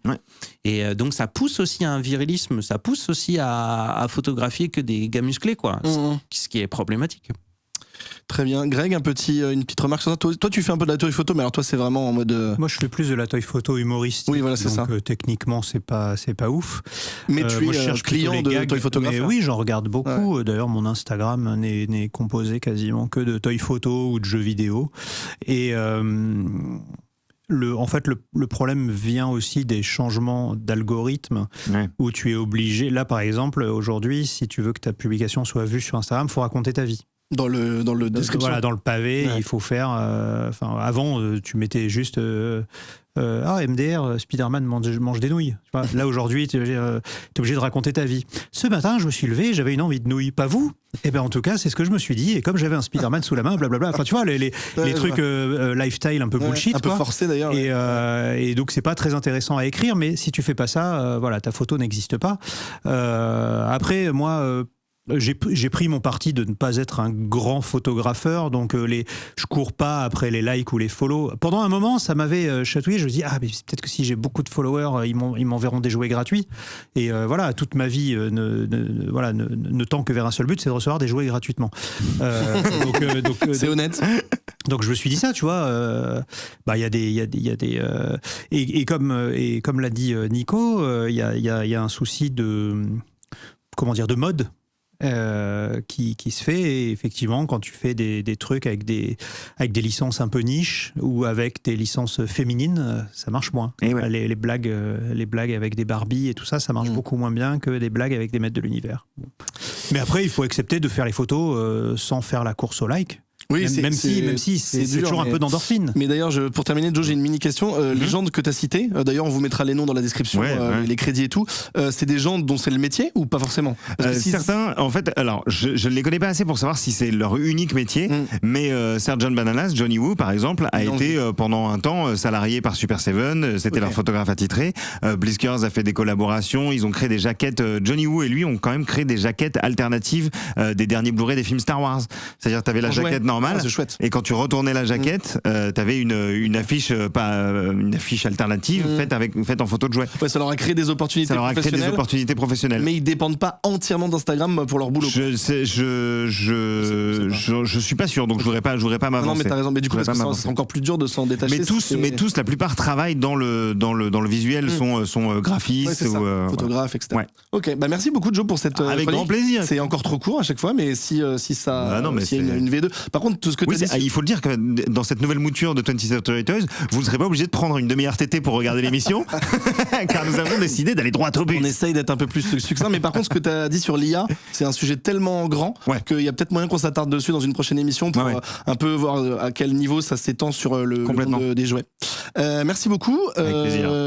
Nico, on va passer à toi. Tout à fait. Toi, alors notamment ce qui te caractérise, parce que 1 million de casquettes, c'est que tu es créateur de jouets, constructeur de jouets. Tu en achètes pas forcément, mais tu les crées ou tu les retapes, etc. Et là, tu veux nous parler d'un nouveau projet. Ouais, c'est un nouveau projet parce que j'arrive à une clôture de cycle d'une certaine manière. Ça doit faire 8-9 ans que je suis à mon compte et que je me suis principalement spécialisé dans le jouet de collection. Je fais aussi des accessoires pour le cinéma, la publicité, ce genre de trucs. Globalement, je fabrique des choses. Et là, dans le jouet, j'arrivais à un constat que je mets quand même beaucoup d'anxiété dans ma création en général. Je suis content de ce que je fabrique à la fin, mais il y a une petite amertume où j'accouche souvent les choses dans la douleur. Et ça, je pense que c'est aussi lié à Instagram, le fait d'avoir une peur de jugement, le fait de vouloir absolument plaire. Les attentes des gens, ouais. Voilà, que ça fonctionne. J'avais une pratique durant ces 8-9 ans, une pratique vraiment d'artisan et pas d'artisan assez calé pour que ce soit vraiment si rentable que ça. Donc là, aujourd'hui, j'ai envie de faire un virage, que le jouet de collection ne soit plus le pilier financier de mon travail, mais que ce soit une démarche vraiment artistique, purement personnelle, où je ne me soucie plus du coup de l'opinion des autres et de la rentabilité. Des tendances. Trouver un job à côté et sur mon temps libre, et me remettre à faire du jouet, mais comme je pouvais le faire à l'époque de mon chômage où j'avais pas besoin de gagner de l'argent, parce que du coup la créativité, quand elle est décorrélée de l'argent, elle est beaucoup plus épanouie, beaucoup plus ouverte. Donc j'ai imaginé, spécialement pour cette émission, c'est le moment, la trash roulette. Oui, la trash roulette. Regardez, je mets le plan large parce que... Oh là là, mais c'est beau. Donc je l'ai fabriqué à l'arrache, mais total, hier, un dimanche. On est pas mal, c'est bien. Qu'est-ce que la trash roulette ? La trash roulette. Et pourquoi trash ? C'est une... Pour l'instant, je crois qu'on a une meilleure... 3 je pense qu'on est pas mal sur le plan normal. Qui, du coup, propose le thème d'un personnage, d'un univers et d'une spécificité. Ok. On va lancer, durant cette émission, je vais lancer cette roue qui va me donner, du coup, le sujet de la création du jouet que je vais faire. Donc, ça s'appelle Trash Toys. J'adore. Toys Trash. De chez NB. Voilà. Ça. Oui, j'ai créé, du coup, ma marque de jouets. Pour l'occasion. Le logo est bien. Ça fait super longtemps que j'ai ce logo. J'ai filmé le logo d'un petit peu près. Ah oui, alors ce vas-y, logo attention, en excuse-moi. tête. Vas-y. Et alors là, mon projet, c'est de faire des trucs, mais alors complètement à l'arrache. J'adore les bootlegs. Regardez ces horreurs-là. Un bootleg, c'est un jouet contrefait, moche, la plupart du temps. C'est très laid. Ah, il a 2... Et c'est pas moche, c'est pas drôle. Franchement, les gars, moi, ça m'inspire vachement plus que...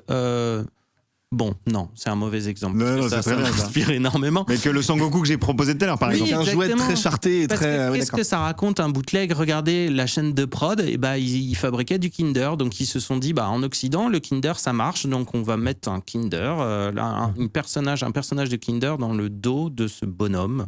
Ça n'a aucun un sens. homme crocodile. Mais du Mais coup, bon. c'est extrêmement généreux.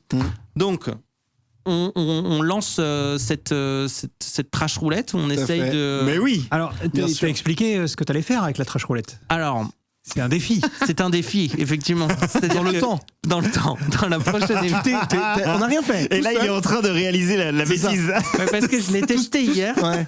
Alors attends, J'ai dit, vas-y, mais explique-nous. Dans quoi je me suis lancé ? L'idée, c'est que là, on va nous sortir du coup un thème de personnage et que pour la prochaine émission, le jouet doit être terminé. Packaging compris. Un fou furieux. Un fou furieux. Ce qui est bien, c'est qu'il y a 5 minutes, il disait je trouve que je mets beaucoup d'anxiété et d'angoisse. J'aime pas me forcer, me mettre la Je pression. vais m'en rajouter, Un peut-être. jouet pour la prochaine émission. Tout Mais ouais, simplement. parce que moi, j'ai envie de faire des choses belles et enfin dans l'idée où j'avais envie. Aujourd'hui, j'ai plus envie de faire des choses jolies. En vrai, tu parlais de la pression d'Instagram qui est plutôt toxique, etc. Oui, mais le fait de te mettre toi-même une contrainte de temps, ça peut être aussi un moteur. C'est ça, tu vois, c'est si que t'avais pas de deadline, ça serait Voilà, plus. c'est ça qui est difficile à travailler avec les collectionneurs de jouets. Quand j'ai des commandes, en fait, ils n'ont jamais de deadline. Mais genre, jamais. Ouais, du coup, Il n'y a ouais. jamais de projet. Et donc, au bout d'un moment, j'avais l'impression de travailler plutôt pour l'étagère et la poussière et de créer juste un support. Et ça, j'aime moins. J'ai envie que ce soit plus artistique, plus bordélique, un peu plus organique, quoi. Donc là- on essaye de... Allez. Bah écoute, alors tu peux redire la première catégorie, s'il te Alors, plaît. la première catégorie, c'est le personnage. Effectivement, on a différentes. Je mets quand même un petit joker, personnellement, juste sur cette catégorie. C'est-à-dire que si ça tombe sur genre et homme, On peut se permettre de relancer. Très Oui, bien. parce que c'est un peu fatigant. Ils sont quand même tout le temps là. Et on a ensuite donc l'univers. Donc là, j'ai choisi différentes catégories comme le passé, le présent, le futur, kawaii, gothique, la nature. Des thèmes que j'aime bien, l'Atlantide, j'adore. T'as mis des l'Atlantide. thèmes quand même assez larges pour te laisser une petite liberté à l'intérieur. Oui, et au final, j'ai quand même constaté que c'était des thèmes qui servaient vachement mon univers quand même. Ok, ok. Oh là, j'espère que tu vas avoir femme gothique mort. Comme ça, je te l'achèterai après. Il y a une quatrième roue, est-ce que Joe l'achète? Oui. Il y a que oui dans la roue. Il y a quand même le thème du morbide, c'est quand même un truc qui compose. Si je pouvais faire que des squelettes. Et donc le troisième, c'est qu'est-ce que l'état, c'est ça? Ouais, c'est spécificité, c'est le petit élément. Par exemple, le fait qu'il soit riche, et bah, ça me permettrait d'utiliser de la peinture or. Le fait que. Genre si t'es riche, t'as de l'or, c'est sûr. bien sûr. Élémentaire, c'était une idée de Greg que je Ring. trouvais super cool, Élémentaire, qui c'est très permet de rassembler l'eau, le feu, L'air, la terre. l'air, la terre, voilà, tous ces trucs. Et l'amour, bien sûr, L'amour, bien sûr, le cinquième l'amour. élément, bien sûr.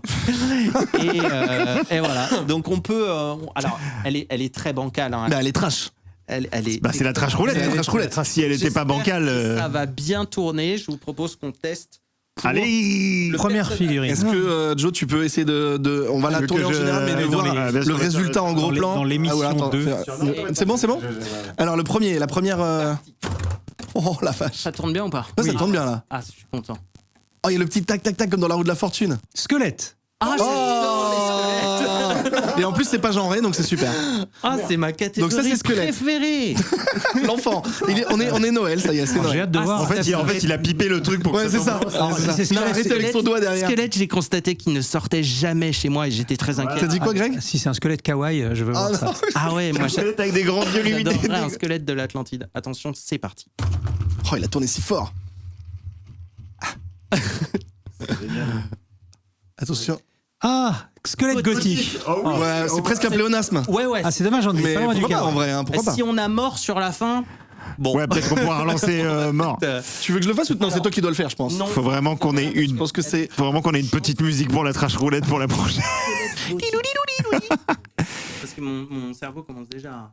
Attention, c'est pas... Très vieux. Non mais très vieux, ça veut dire que tu peux tester des techniques de toile d'araignée, de barbe. Oui, c'est vrai, c'est vrai. C'est de- vrai.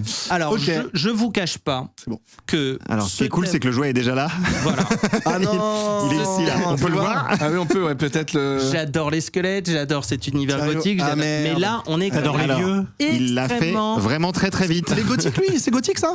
Ouais, c'est non, plus, c'est riche. C'est top maudit un peu, je trouve. Squelette riche. Ouais. Ah, on est très ton sur ton, mais c'est le défi. Hein.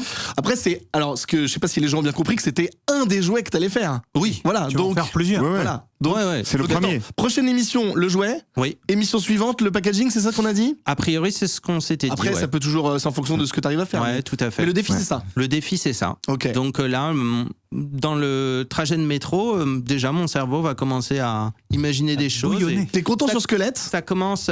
En fait, je vous cache pas que c'est quand même. C'est très. C'est tout dans le même univers. Genre, j'ai imaginé la trash roulette pour faire justement un peu des clashs. Hmm. Donc.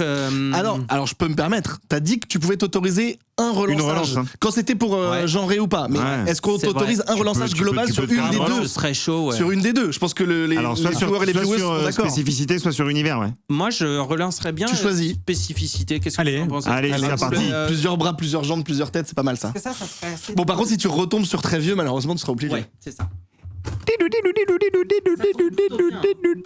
Le Joker est pour lumière. Avec les coups Voilà. forts. Oh, il va être glow in the dark ou un Ah truc oui, comme ça parce que Gothic, Ah bah un squelette qui glow in the dark, c'est quand même la base. Gothic, Gothic il est lumineux. et Oh, son Gothic est visage c'est lumineux. illuminé. Ah ouais, ça c'est cool. Ok, très Glow bien. in the Dark, Bon, bah, c'est une super idée. Et bah toi finalement, Merci, donc, les tu gars. dégages. Donc c'est ça. Attention, il est Donc là, vintage. ta C'est vrai. chronique, c'était de nous présenter cette trash roulette, Ouais, de valider le cahier des charges, on va dire entre guillemets. exactement. Et donc là, dès demain, dès aujourd'hui, tu commences à déjà bouillonner. Ouais, comme je tu vais dis. commencer à réfléchir. Et comme là, la contrainte, c'est le timing. Sachant que pour les petits secrets, on enregistre l'épisode 2 mi-janvier, Exactement. donc il te reste un mois quoi. Ouais, c'est ça. Un mois, en fait, c'est ce que je faisais, c'est le temps que je prenais pour faire mes jouets autrefois quand j'ai commencé sur Insta et que j'avais pas de clients finalement. Donc là, ça va être une création qui va nécessiter de trouver d'autres moyens de production, d'autres moyens de fabrication. Je me suis rapproché d'un atelier de céramique qui est à 2 pas de chez moi, qui Ok. peuvent me cuire des pièces. Super. Donc là, je pense déjà à comment un peu avancer sur la chose et ça va être passionnant. J'ai très C'est trop bien, j'ai vraiment hâte aussi. Et puis peut-être que aucune obligation, mais peut-être que sur l'Instagram des Toys, tu peux mettre des fois des stories de l'avancement, ou est-ce que tu veux garder ça secret et le reveal? Non, je sais que t'aimes bien partager des étapes de ton travail sur ton compte perso. En fait, ça va être Donc, sur pourquoi pas mon compte Sur Instagram. ton compte à toi, on pourra relayer. Ça sera posté et effectivement, je pourrais mettre du contenu Ça peut également. être chouette sur que les gens puissent le suivre, compte de 20, ouais. Et alors, avant de passer à la chronique de Greg, Joe, s'il te plaît, mon Oui. cadreur attitré, Oui, bien peux-tu sûr. zoomer sur le logo? Mais On n'a je pas l'ai forcément- fait déjà, Ah, mais tu je l'as peux fait, le mais refaire, voilà. si tu veux. Vous connaissez la marque MB, bien sûr, et là, c'est NB, comme Nicolas Brosseau. Oui. Le souci du détail. Oui, puis j'ai imaginé ce petit logo hier, là. Je me suis beaucoup Très années amusé, 80, Mad Max. Ouais, j'adore. ouais, bien sûr. Donc voilà. Il n'y a pas mieux. Ça m'inspire de faire les choses plus vite aujourd'hui que lentement. On est content qu'une partie de cette émission relance ta créativité et ton envie. Greg, Golden Greg, Oui. c'est à toi Oui. de fermer cette Je encart de vais la chronique. fermer, d'accord. ok, Pas du très bien. tout, c'est vrai que dit comme ça, si c'est clippé, c'est chaud. Toi, tu as décidé, pareil, on a pris ce café d'organisation Voilà. de projet. Qu'est-ce qui vous fait? Tu as tout de suite dit, j'ai envie de parler de ça, c'était le premier sujet qui t'est venu à l'esprit parce que ça te tient à cœur. Donc je te laisse la piste. Eh ben merci beaucoup. Oui, parce que qui dit jouet dit Japon. et qui dit Japon dit super-héros japonais qui se transforment. Alors messieurs, vous avez des petits jouets Sentai un peu dispersés près de chez vous, qui nous ont été fort généreusement offerts par Obigenki qui nous fait le plaisir de soutenir cette émission. Et quel sens du timing de nous envoyer des jouets de Sentai, puisque les Sentai c'est fini. Oh mais non! Voilà. Comment tu peux annoncer ça? Avec la bouche et un micro, malheureusement. En fait, les Est-ce que Sentai... juste avant, excuse-moi, tu peux peut-être résumer ce que sont les Sentai pour les Alors les gens qui Sentai, ne ce connaissent sont, pas du tout. ce sont des groupes de super-héros. Vous connaissez Bioman. Si vous êtes moins vieux, vous connaissez les Power Rangers. ça. Bref, c'est un groupe de, en général, 5 personnages humains qui se transforment et ils ont chacun une couleur et Une combi et un masque et- ils se battent contre des ennemis très thématiques et ils ont des petits katas pour se présenter. Et en général, c'est des séries qui font à la fois la part belle aux arts martiaux et aux effets spéciaux, d'où leur nom de tokusatsu, puisque tokusatsu en japonais ça veut dire effets spéciaux. Le problème, c'est que donc ces séries-là, elles existent depuis les années 70, c'est pour ça qu'on fête cette année le 50e anniversaire du Sentai. Ok. Elles existent depuis 50 ans parce que elles ont des sponsors. Ces sponsors en général, c'est Bandai, ça va être les fabricants de nourriture, de pyjamas, de saucisses, de ce que tu veux, enfin bref. Mais parce que ces gens-là vont brander leur marchandises avec des Sentai dessus. Et donc évidemment, ça signifie que la survivabilité de ces super-héros, elle est corrélée à leur taux d'audience et donc à leur popularité auprès des enfants. Et le problème, après plusieurs années de chute des revenus, le coup près est tombé, les Sentai ne rapportent plus assez d'argent. C'est fou. Les jouets ne se vendent plus comme avant. Donc, après 50 ans, tu te rends compte, hein, Ouais. et plus que les Simpsons, plus que après 50 ans, les Sentai vont être en pause. C'est pas fini. T'as dit ça pour le sensationnalisme. C'est quand même la première fois que ça s'arrête, Ah ouais, mais ils vont les mettre en pause. Alors, il y a des fans qui sont très inquiets. Moi, je suis moins inquiet parce que des pauses, on en a déjà eu. Par exemple, Kamen Rider, qui est un autre grand héros japonais, il a eu des pauses de plusieurs années, de Qui est temps pas un en temps. Sentai. Non, il est tout seul. Sentai, ça veut dire escadron Bien de combat. sûr, je ne parle pas japonais. Et donc, du coup, Kamen Rider, il a eu des pauses plusieurs fois. Ce qui a été annoncé par Bandai, c'est que les super-héros Sentai vont être remplacés par un nouveau Xor. Qui est tout seul aussi, donc Xor, qui n'est pas un donc Sentai. ce qu'on appelle un Space Sheriff Ouh. ou un Metal Hero. Et donc c'est un personnage. Ça, c'est quand ils sont seuls. Voilà. Alors, le Metal Hero, il se transforme, il a une armure en métal. Ok. Mais oui, en Genre général. Inspector. Oui, Inspector aussi est un Metal Hero, sauf qu'ils étaient 3. Ah merde. Mais je rate à chaque fois. Mais c'est voilà la spécificité du Metal Hero, c'est pas qu'il est seul ou quoi, c'est qu'il a une armure métallique. Spilvan. Voilà, exactement. Spilvan, il a 2 copines. Mais non. Et voilà. Enfin, j'y arriverai pas. Et donc le prochain, ça va être voilà, donc c'est Super Shérif de l'espace Gavan. Qui est annoncé. Alors on a vu son look, il est tout rouge et donc il est sous-titré Projet Red. Okay. Et donc Toei, donc qui est le studio qui fait les Sentai depuis 50 ans et donc qui a fait XOR, etc., espère relancer une nouvelle franchise qui permettra de faire revenir les enfants. J'essaie de pas te couper, mais j'ai quand même une question. Quand tu dis c'est depuis 50 ans les Sentai, il y a plusieurs programmes en même temps. Alors non, il y en a un par saison. À chaque fois, d'accord. C'est-à-dire Bioman, ça fait 50 épisodes. Okay. Et quand les 50 épisodes sont passés, c'est un an après. D'accord. Donc après, voilà, t'as eu, on les a eu en France. Tous les ans, t'en as un nouveau. Donc t'as Bioman, Flashman, Maskman. Mais donc tu nous dis que Bioman, il y a eu que 50 épisodes. C'est ça. Parce que moi, quand je me souviens de mon enfance, j'ai l'impression que des épisodes de Bioman, il y en avait 12 000. Mais non, parce qu'il y avait Bioman, et en fait, Bioman, au Japon, quand la saison est finie, tu passes à un autre Sentai. Là, les petits Sentai que vous avez envoyés au Big Genki, c'est Sun Vulcan. Voilà, et rien que pour embêter. Attendez, parce que je l'ai sur la. Bien sûr, attendez. Rien que pour embêter Ben, dans celui-là, ils sont 3. Ça m'embête. Ah voilà, ça y est. Voilà. Et donc, on a 3 petits Sentai, le jaune, le bleu et le rouge. Moi, je suis le jaune. Et donc bref, tout ça pour dire que quand Sun Vulcan a 50 épisodes, le sponsor estime que tous les enfants qui auraient voulu acheter des jouets de Sun Vulcan les ont achetés, donc on passe à une autre saison. Une saison, et ça s'enchaîne comme ça. Une année, quoi. Voilà, sauf qu'en France, Bioman a été tellement populaire que ils ont passé la série d'après qui s'appelle Maskman. Mais pour pas que les gens soient un peu confus, ils ont appelé ça Bioman 2. Ouais, on a mélangé, il n'y a aucun respect pour les œuvres. Et ensuite, on a eu Liveman qui s'appelait Bioman 3. Voilà. Mais à partir de Liveman, ils se sont dit, bon, les gens ont compris un peu le système. Et à partir de là, donc, on a eu Turbo Ranger, Jetman, etc., qui s'appelait pas Bioman 4, 5, 6. Cependant, aux États-Unis, ça aussi, c'est une des clés de l'arrêt des Super Sentai. Aux États-Unis, Saban en 92 se dit, tiens, trop bien, je vais prendre la série japonaise, mais je vais garder que les passages en costume et je vais découper tous les passages où il y a des humains et je vais remplacer par des acteurs américains. Ça s'appelle les Power Rangers.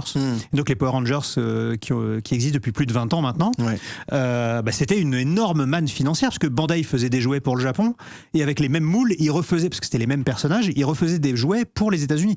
Et donc, et par ricochet, l'Europe. Et donc, ils quintuplaient, sextuplaient, son marché.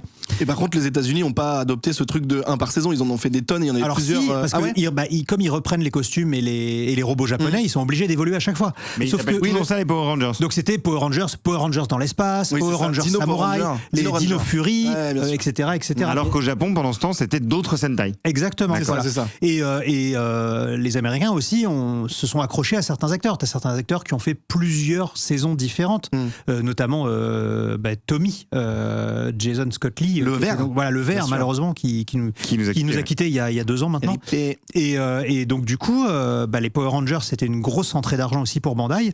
Et en 2018, la licence Power Rangers est rachetée par Hasbro, qui donc va faire des jouets Power Rangers de lui-même. Donc Bandai ne peut plus vendre de jouets Power Rangers en Occident. Ah oui.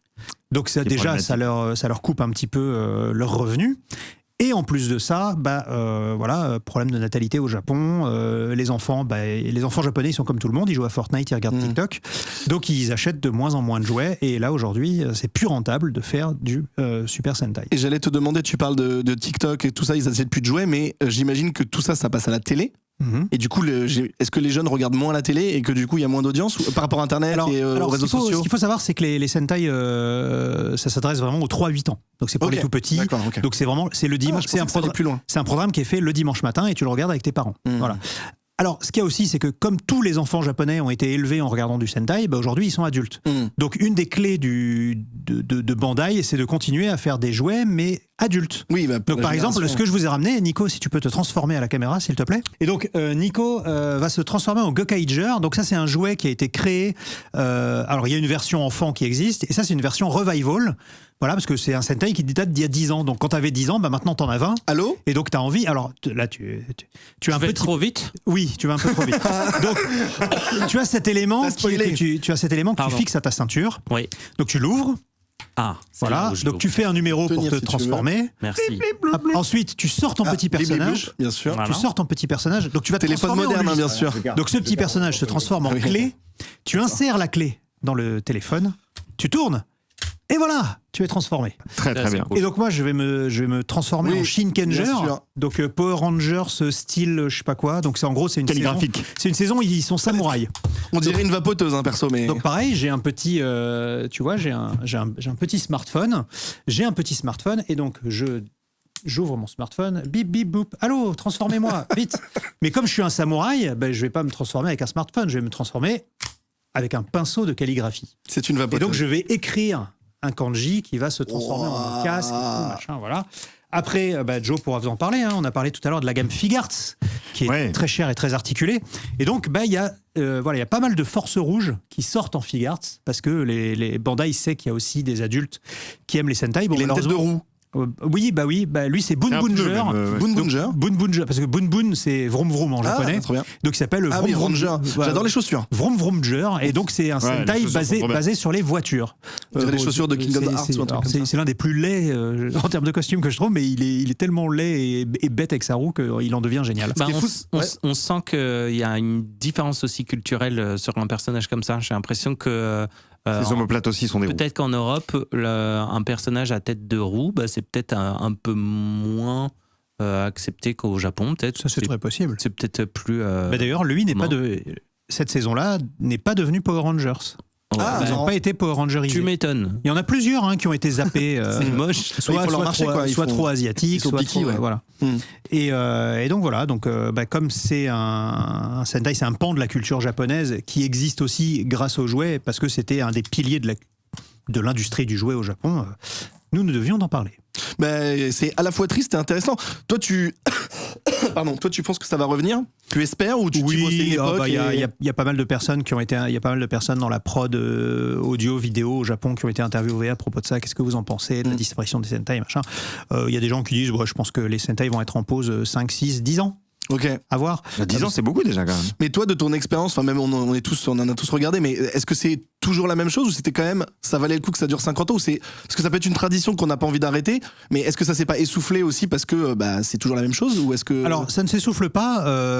La preuve en est, c'est que je préfère les vieux Sentai aux Sentai récents, même si je prends plaisir à regarder les récents, tout simplement parce que les Sentai, c'est des programmes audiovisuels très intéressants à analyser parce qu'ils suivent vraiment la trend du moment. D'ailleurs, le dernier Sentai en date, qui sera le dernier tout court, qui s'appelle Gojuger. Alors, Goju, ça veut dire 50. Donc, c'est 50 jeurs. Parce que c'est le 50e, déjà, ils ne sont pas allés chercher loin. Et donc celui-ci, par exemple, ils ont eu un petit rappel à l'ordre de Capcom, parce que quand ils lançaient leur bagarre, t'avais écrit « Fight » avec la police d'écriture de Street Fighter. Ah oui. Oh bah oui, bah, Et ils n'avaient pas demandé. ben non. Voilà. Aïe, aïe, aïe. Mais pourquoi ils ont fait ça ? Parce que visuellement, voilà, oui, Street c'est Fighter, connu, ouais. ça plaît. En fait, Street Fighter 6 plaît énormément aux enfants qui font plein de TikTok autour de Street Fighter 6 au Japon, et donc il fallait. Et pareil, depuis quelques années, il y a un truc qui est hyper culturel dans les Sentai qui se faisait pas du tout à l'époque de Biban, c'est le générique de fin est dansé. Il y a la danse officielle des Sentai. Un peu comme les chansons dans les Disney, quoi. Voilà, et Ouais. comme ça, les enfants, ils font la petite choré, et puis après, ils se filment, et puis après, ils envoient leur vidéo d'eux qui se filment en train de danser. Enfin, tu sais. Et donc, le Sentai est un produit qui évolue avec la société, donc c'est intéressant à regarder. Et ça restait pertinent, mais ça vend plus de jouets, donc on passe à autre chose. Mais donc quand tu dis que là c'est en pause, donc c'est-à-dire qu'il n'y a plus de nouveaux programmes qui vont être créés. Non, les Sentai sont remplacés par le prochain XOR. Et donc du coup, est-ce que les jouets vont aussi s'arrêter ou il y a quand même des gens qui vont sortir des jouets pour adultes, comme tu disais, ils vont continuer à sortir des old school et des Je trucs comme pense ça. que Bandai va continuer à sortir des jouets comme adultes, Ok. comme celui-là. C'est-à-dire que ça, Ouais. ces jouets de transformation assez sophistiqués et plus chers que les originaux pour les enfants. Ce sont des jouets qui sortent plusieurs années après la fin de la série, pour justement, celui de Nico, par exemple, à 10 ans. Ok. Donc tu regardais la série, tu avais 8 ans, maintenant tu en as 18, tu as un peu de sous, tu te dis, tiens, je vais m'acheter. Voilà. Et là, celui-ci, c'est pareil, tu es un jeune adulte, tu te dis, tiens, délire, je vais me racheter le jouet de mon enfance. Et pareil pour les personnages là que vous avez entre les mains, là, les 3 petits Sun Vulcan. Oui. Sun Vulcan, c'est un Sentai qui date de 1979. Il y a je le dis pas petit de foulard bêtises, des années 70 que Oui, j'adore, voilà, comme on le Kamen reconnaît. Rider. On le J'adore. reconnaît. tu vois. Exactement. Et Donc tu- je pense que ça va continuer, on va continuer à avoir des jouets de Sentai pour adultes. Ok, très bien. Ok. J'adorerais que les Sentai, certains Sentai soient sur les plateformes. Je sais pas si c'est le cas. Non, il y a, Parce que c'est pas le marché, quoi. alors là, ce qui se dit, c'est qu'il va y avoir il va y avoir une nouvelle saison de Power Rangers sur Disney+. Ah, ok. Voilà, qui sera une chose originale, mais le problème, c'est que aujourd'hui, Les films Power ont fait un Rangers, flop, déjà. le film. si tu as dans un de mes assets, j'avais mis aujourd'hui Power Rangers aux États-Unis, c'est pour ça aussi qu'il y a une incompatibilité avec le Sentai, c'est qu'aujourd'hui aux États-Unis, les Power Rangers, c'est plutôt pour les adultes. Ouais. C'est-à-dire que ce qui cartonne aujourd'hui aux États-Unis, c'est les comics des Power Rangers. Ah oui, c'est je parce l'ai mis. qu'ils partent dans des délires de multiverse. T'as Oui. eu les Power Rangers versus DC Comics. C'est ça. T'as eu, voilà. Il y a eu Tortue Ninja aussi. Et donc il y a un énorme fandom des Power Rangers aux États-Unis, mais qui sont ados-adultes. Ouais, d'accord. Donc il y a un problème de cible. Très bien. Bon, c'était méga intéressant. Encore une fois, tu nous tiendras au courant si ça revient ou si justement le manque. Le premier jouet d'Ixor, je vous le ramènerai. Bien sûr. Si le manque, si les gens, si ça crée un manque chez les gens et que ça commence à se sortir sur les réseaux, ça peut être aussi intéressant de voir comment ça se passe.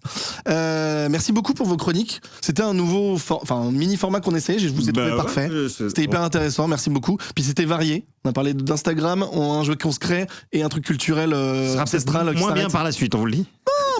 On sait pas, on va un peu au fil de l'eau, savoir si la prochaine fois ça sera peut-être pas des chroniques, peut-être que ça sera différemment. Voilà, on va essayer de garder la structure globale parce que c'est ce qui nous plaît, mais on va tester des petits trucs pareils qui sont spontanés. Et comme je l'ai dit, quand on a eu la discussion sur qu'est-ce que vous voulez faire, vous avez eu des sujets qui ont popé tout de suite et du coup c'était très naturel. Merci beaucoup. On va passer à la suite de l'émission. Oh là là. À la fin de l'émission, Oui. Greg a ramené un énorme jouet. C'est le déballage. À tout de suite.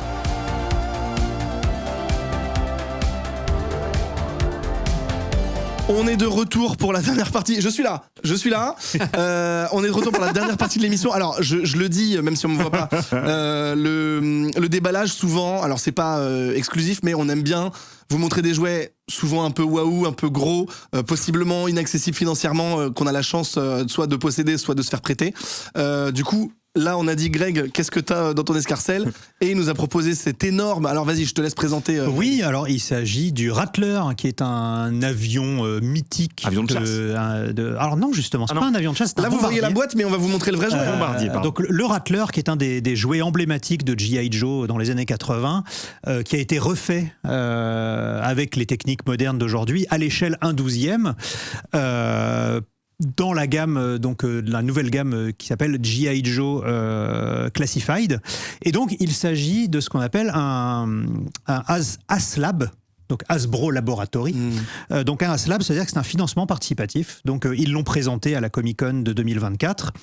Ils l'ont révélé, c'était magnifique, j'étais là et c'était trop beau. Et derrière, ils te disent, voilà, vous avez 1 mois pour le précommander. Et si au bout d'un mois, on a X milliers de gens qui l'ont commandé dans le monde entier, Milliers. on le fait. Ah ouais. Voilà. Et donc, pour l'avoir, il fallait qu'il y ait 9000 personnes qui le précommandent. Et après, tu as des paliers. Donc, alors le premier palier était un peu nulos parce que c'était des patchs à mettre sur ta veste d'aviateur, bon, pas ouf. Mais après, le deuxième et troisième palier, c'était des figurines supplémentaires, des effets de bombe, etc., dont la baronesse en tenue de pilote. Voilà. Et donc, voilà, cette boîte énorme qui pèse 11 kilos que j'ai ramenée en Uber. Bravo. On va l'ouvrir pour voir ce qu'il y a dedans. Allez. Et donc, comme dans les émissions de cuisine, c'est déjà prêt. C'est déjà prêt Attention. derrière. Attention. Tada! Waouh, oui, On peut même l'approcher peut-être un peu plus, voilà. Oh my. Bon, c'est très... Il est fat. Je suis pas du tout amateur d'avion, mais c'est vrai qu'il a de la gueule. Alors, quand on a annoncé qu'on allait déballer... Attention à la fumeuse Power Ranger, là. Oui, quand on a annoncé qu'on allait déballer un avion, j'avoue que j'étais pas hyper chaud non plus. Mais alors, quand je l'ai vu... T'es devenu beaucoup plus chaud. Ah ouais, je suis étonné de constater que maintenant les jouets, c'est plus pour les gosses en fait. Ah bah là, non, clairement. Mais qu'est-ce que c'est que ce saucisson Ce sont des traînées. Ah, voilà. mais bien sûr, les traînées de... Voilà. Très bien. Joe, je peux te laisser la main sur la caméra si des bien fois tu veux sûr, faire bien sûr. des petits effets de réalisation. Je sais que c'est... Regarde, on va unboxer. Alors, il vient dans 3 boîtes. Et donc, j'ai assemblé l'avion. Mais C'est un avion qui a l'air. pour qu'il soit prêt, pour Allez, pas très qu'on perde trop de temps. Mais Tu peux voir la boîte, Joe. je t'invite. Alors là, pour le coup, c'est un truc de c'est un truc de petit garçon. Tu ouvres la boîte et dedans, donc il y a les 3 personnages. Ou de petite fille, hein. Hop là. C'est vrai. Et non, mais tu vas comprendre. C'est parce qu'il y a une vingtaine. Voilà. Ça, c'était avec. Une vingtaine de bombes différentes. Voilà. Donc il y a des missiles, des bombes, des tirs, des effets d'explosion, etc., etc. Et donc il y a 3 personnages. Donc il y a l'artilleur, qui est un personnage lambda. Tu as Wild Weasel, qui est le pilote historique du Rattler, et donc la baronesse, qui est la grande méchante, mais version pilote, donc avec un sculpte refait et tout, elle est absolument magnifique. Et donc voilà, t'as plein de bombes, donc je vous invite, messieurs, si vous avez envie. Donc on va rentrer dans le détail, mais juste parce que je pense que plein de gens se posent la question, dont moi. Le véhicule plus tout ce que tu viens de déballer, Oui, quelle est la somme? 369 €. Oh, bah je suis pas... Bah je oui. pensais que c'était plus. Non, Alors, non. c'est une somme, évidemment. Hein. Mais pour la quantité qu'il y a, oui, j'aurais- surtout pour la je taille. pensais qu'on et était la plus dans les qualité, 500-600, quoi. Eh ben non. Et alors, bon, par contre, aujourd'hui, si toi, Ben Renault, tu le veux, c'est 500-600. Parce que c'était Comic-Con de 2024, t'as dit? Voilà, donc le financement participatif s'est terminé à l'été 2024. Ouais. Et donc, ils ont produit la quantité qui a été précommandée. Ok. Donc aujourd'hui, si tu le veux, bah, c'est eBay, les revendeurs, Oui, etc. donc méga cher, quoi. Exactement. Oh, il y a une bombe avec des petits granulés, là. C'est une bombe à fragmentation, je connais rien en armes. Ouais, mais ça me semble une bonne description. Évidemment, ce sont des armes et des projectiles inoffensifs qui ne sont pas du tout à combustible. Non, absolument pas. Mais il n'y a pas d'essence dedans. Voilà, il y a aussi, alors Faire le je les ai pas mis parce que je n'ai aucun talent. Ah, les stickers, mais bien voilà, sûr. il y a des stickers pour Oui. personnaliser. Ah oui, là, l'avion, il est nu. Voilà, l'avion est nu. Ouais, d'accord. Mais il y a des stickers, tu peux lui mettre le numéro que tu tu es veux. censé mettre toute la gamme de stickers dessus pour qu'il soit accurate. Plus ou alors moins, il voilà. est déjà. Bah là, il est bien, mais tu ouais. peux rajouter. Alors, t'as plein. Alors, la spécialité de G.I. Joe, si t'en as eu dans les années 80, c'est d'avoir énormément de petits autocollants partout. Ne posez pas le pied ici, attention Ah, c'est réacteur, marrant. machin, nanana. Et t'en as plein partout. Là, check fuel, tu vois, donc Danger. Hmm. Ça te donne pas envie de les mettre, ceux-là? Si, mais pas il pendant dit qu'il l'émission. a- Oui, non. Ça, c'est sûr. Et alors, tu peux mettre 2 persos dans le cockpit, j'imagine, j'ai Alors, l'impression. tu as. Ah, voilà, Joe, s'il vous plaît, à la caméra. donc, Oh, tu as- Joe, il vit sa meilleure vie de cadreur. Voilà. Donc là, tu peux mettre un personnage dans le cockpit avec la ceinture de sécurité, etc. Et tu peux mettre un deuxième. Ah, voilà, j'ai personnage. demandé dans l'espèce de. Le suivi Ah. ne se fait pas. Le suivi. Voilà, Ah oui, voilà. le focus. Alors, tu as peut-être besoin de lumière, Joe. Non, mais peut-être. Bah, on va laisser. Si, non, mais je pense qu'on va regarde. laisser les lights du Ah, studio. mais hein. vous me cassez ma transition. Ah, pardon. Ah, pardon, c'était une surprise. Excuse-moi. Oula, attends, Il s'allume. Je me mets où cockpit. Le cockpit, alors Mon attends, Dieu. quand j'ai fait le point, hein. Vas-y. Mon Dieu, c'est Oh là là, oui. alimenté électriquement. Oh, prends le tableau de bord, s'il te plaît. Attends, mais je suis en train de. Je t'en supplie, le tableau de bord. Waouh. Hop, je fais le focus. Ouah, c'est très, C'est fou, j'aime pas les avions et pourtant ça marche. très cool. J'ai envie de faire une photo dedans. Là. Toi, tu pourras pas rentrer dedans, je pense, Joe. C'est un peu petit. Voilà, Ah, waouh, c'est beau. Hein. la tourelle, comme ça, tout simplement. La tourelle s'allume aussi. À l'intérieur, il y a du. Ah oui. C'est beau. Et puis voilà, tout simplement Il y a 1 million de pièces, hein. Avant. les phares avant. Il faut avoir l'espace pour exposer ça. C'est clair. Ouais, là, c'est. Oh, waouh. Wow. Pas Là, mal. ici, tu peux rajouter. Tu peux mettre la deuxième traînée dans le réacteur, là? Non, ça marche pas? On va les connecter là. Quoi? Ah, c'est que derrière. Qui fait des. En fait, C'est étonnant, ça a l'air d'être le même embout. oui, mais Voilà, j'ai changé, si c'est se rouge. sont plantés. Mais non. Ah oui, c'est cool. Oh non. Ah, mais c'est ceux-là, non? Oui, C'est ceux-là, c'est les plus petits. Ah, ok. Regarde, là, il se fait tirer dessus. On a oublié qu'on était filmé, là, j'ai l'impression. Trop bien. Juste, on est en train de kiffer. Ah oui, là vraiment, on est. Oui. Clairement, le plan large. Waouh. Heureusement, Non, non, mais c'est ok. Hein. Je pense que les gens regardent aussi le zoom. Peut-être asseyons-nous si on peut, effectivement, mais. Hop là. La classe Regalas. Donc tu es très content de cet achat.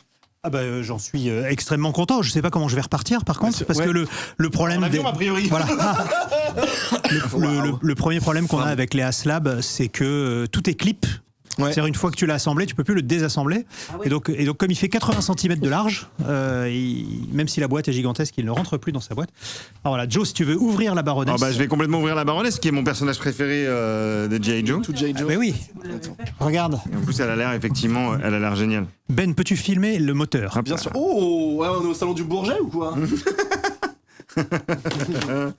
Avec la petite traînée que t'as rajoutée là, espèce de saucisson.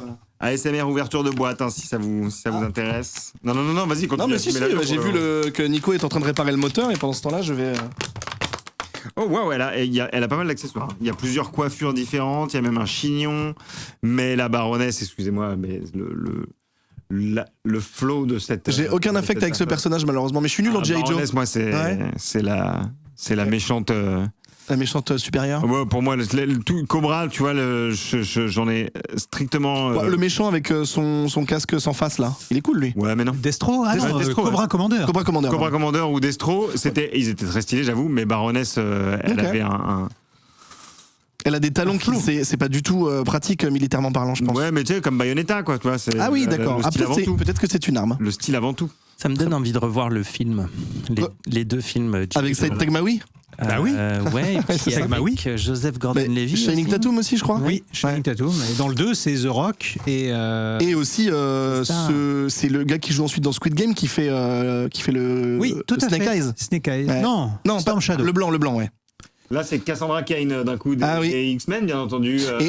Et là, du coup, ouais, effectivement, tu peux pas la mettre chauve tranquille, quoi. Parce Non, que mais tu lui mets son casque. Ouais, bien sûr. Ah oui, d'accord. C'est pour ça. Ah, elle a pas le casque. Elle a réussi à mettre tous ses cheveux dans son casque. Bah oui. Tu serais surpris de ce qu'on peut mettre dans un casque. Hop là, ça marche. Hein. Ça marche. Ah, très stylé, j'avoue. Ça marche bien. Ouais, très Et stylé. alors attends, j'ai envie de montrer un peu ça parce que c'est vraiment. C'est quoi le truc vraiment- rouge? C'est un coussin de accessoire, repos dans un avion, là? Le truc rouge, on dirait un coussin gonflable. Le Ah, truc c'est- rouge. Bah, là, autour du cou, là. Autour du cou. Bah oui, Ah, c'est ouais, le c'est pour coussin faire. pour, C'est pour. dormir. c'est pour dormir pendant Regarde, les elle a même vols. un chignon. C'est génial. Ah oui, bah super. Superbe. Ok. C'est Mais super. ça, de toute façon, ces figurines, elles existent hors packaging avec l'avion. Alors non, c'est ça l'intérêt. C'est vrai. C'est Ah que ouais. quand tu Ah fais ouais. un slab, C'est l'exclu. les paliers, pour s'assurer les paliers, ils font des figurines, on va dire, exclusives. La Baroness, elle existe en, Ouais. en 3 versions. Donc il y a la Ok. version du film, il y a la version noire et il y a la version rouge. Enfin, en uniforme Ouais. rouge.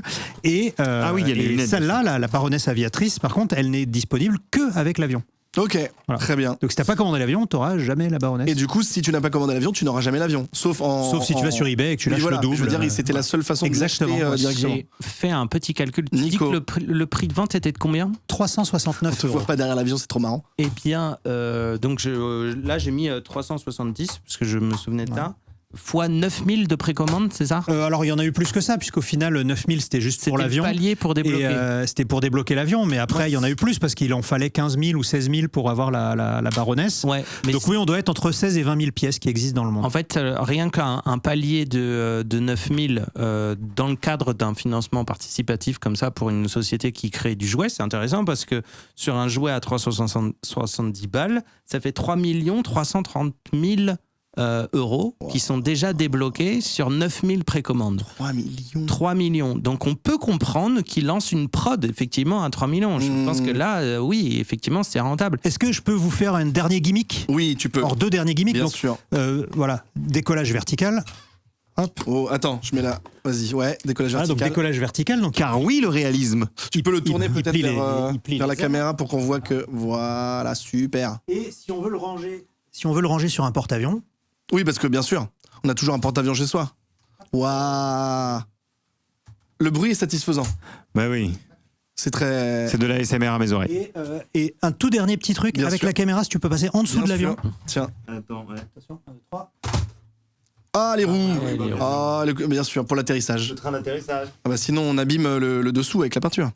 Bien sûr. Bon bah super, bah Bon, allez, merci. voilà. Je crois que c'était un super choix pour un premier déballage de première émission qui se termine. C'est passé si vite. C'est bon, Joey. Tu ne l'auras pas, Joe. Non, mais regarde, il est pas mal ce plan là. Bah ouais, il est chouette. Bah, Ah, j'ai une solution pour toi, Greg. Si tu veux pas te faire chier à l'entreposer, tu le prêtes à Joe. Ah oui, mais c'est lui qui va devoir le remmener. Oui, bah ça c'est pas son problème. C'est pas ton problème. Très bien. Eh bien, en laissant cet énorme, avion sur la table, on va se dire au revoir. Je suis extrêmement content de vous retrouver. C'était une super émission. Vas-y, Joe, Comme refais ton d'habitude, plan. vous êtes pour voir. passionnant. Nico, rapidement, où est-ce qu'on peut te retrouver sur Instagram? Sur Instagram. Il y aura On peut ton avoir la Instagram caméra, s'il te plaît? en synthé, pardon, excusez-moi, je suis en train de dire au revoir, ils s'en foutent. Il y a Pas mal, non toutes tes infos dans la description et il y aura ça sur ton synthé. D'ailleurs, attends, je peux le remettre, hein, de toute façon, synthé, Nico, absolument. Instagram essentiellement? Instagram, effectivement, Nicolas.brosso. On te voit plus du tout, ça vient, c'est trop bien. C'est là où j'avoue que je pile. Ah, c'est très bien, le plan est super. Du coup, si on veut suivre ton travail de manière générale, mais là, possiblement, la trash roulette et le trash toy. Exactement. Le projet trash toy. Ça va être mis en route dans les semaines à venir, là, dans les jours à venir, pardon. Super. Mon bon Joe. Oui. Tout à fait. Où est-ce qu'on peut te retrouver?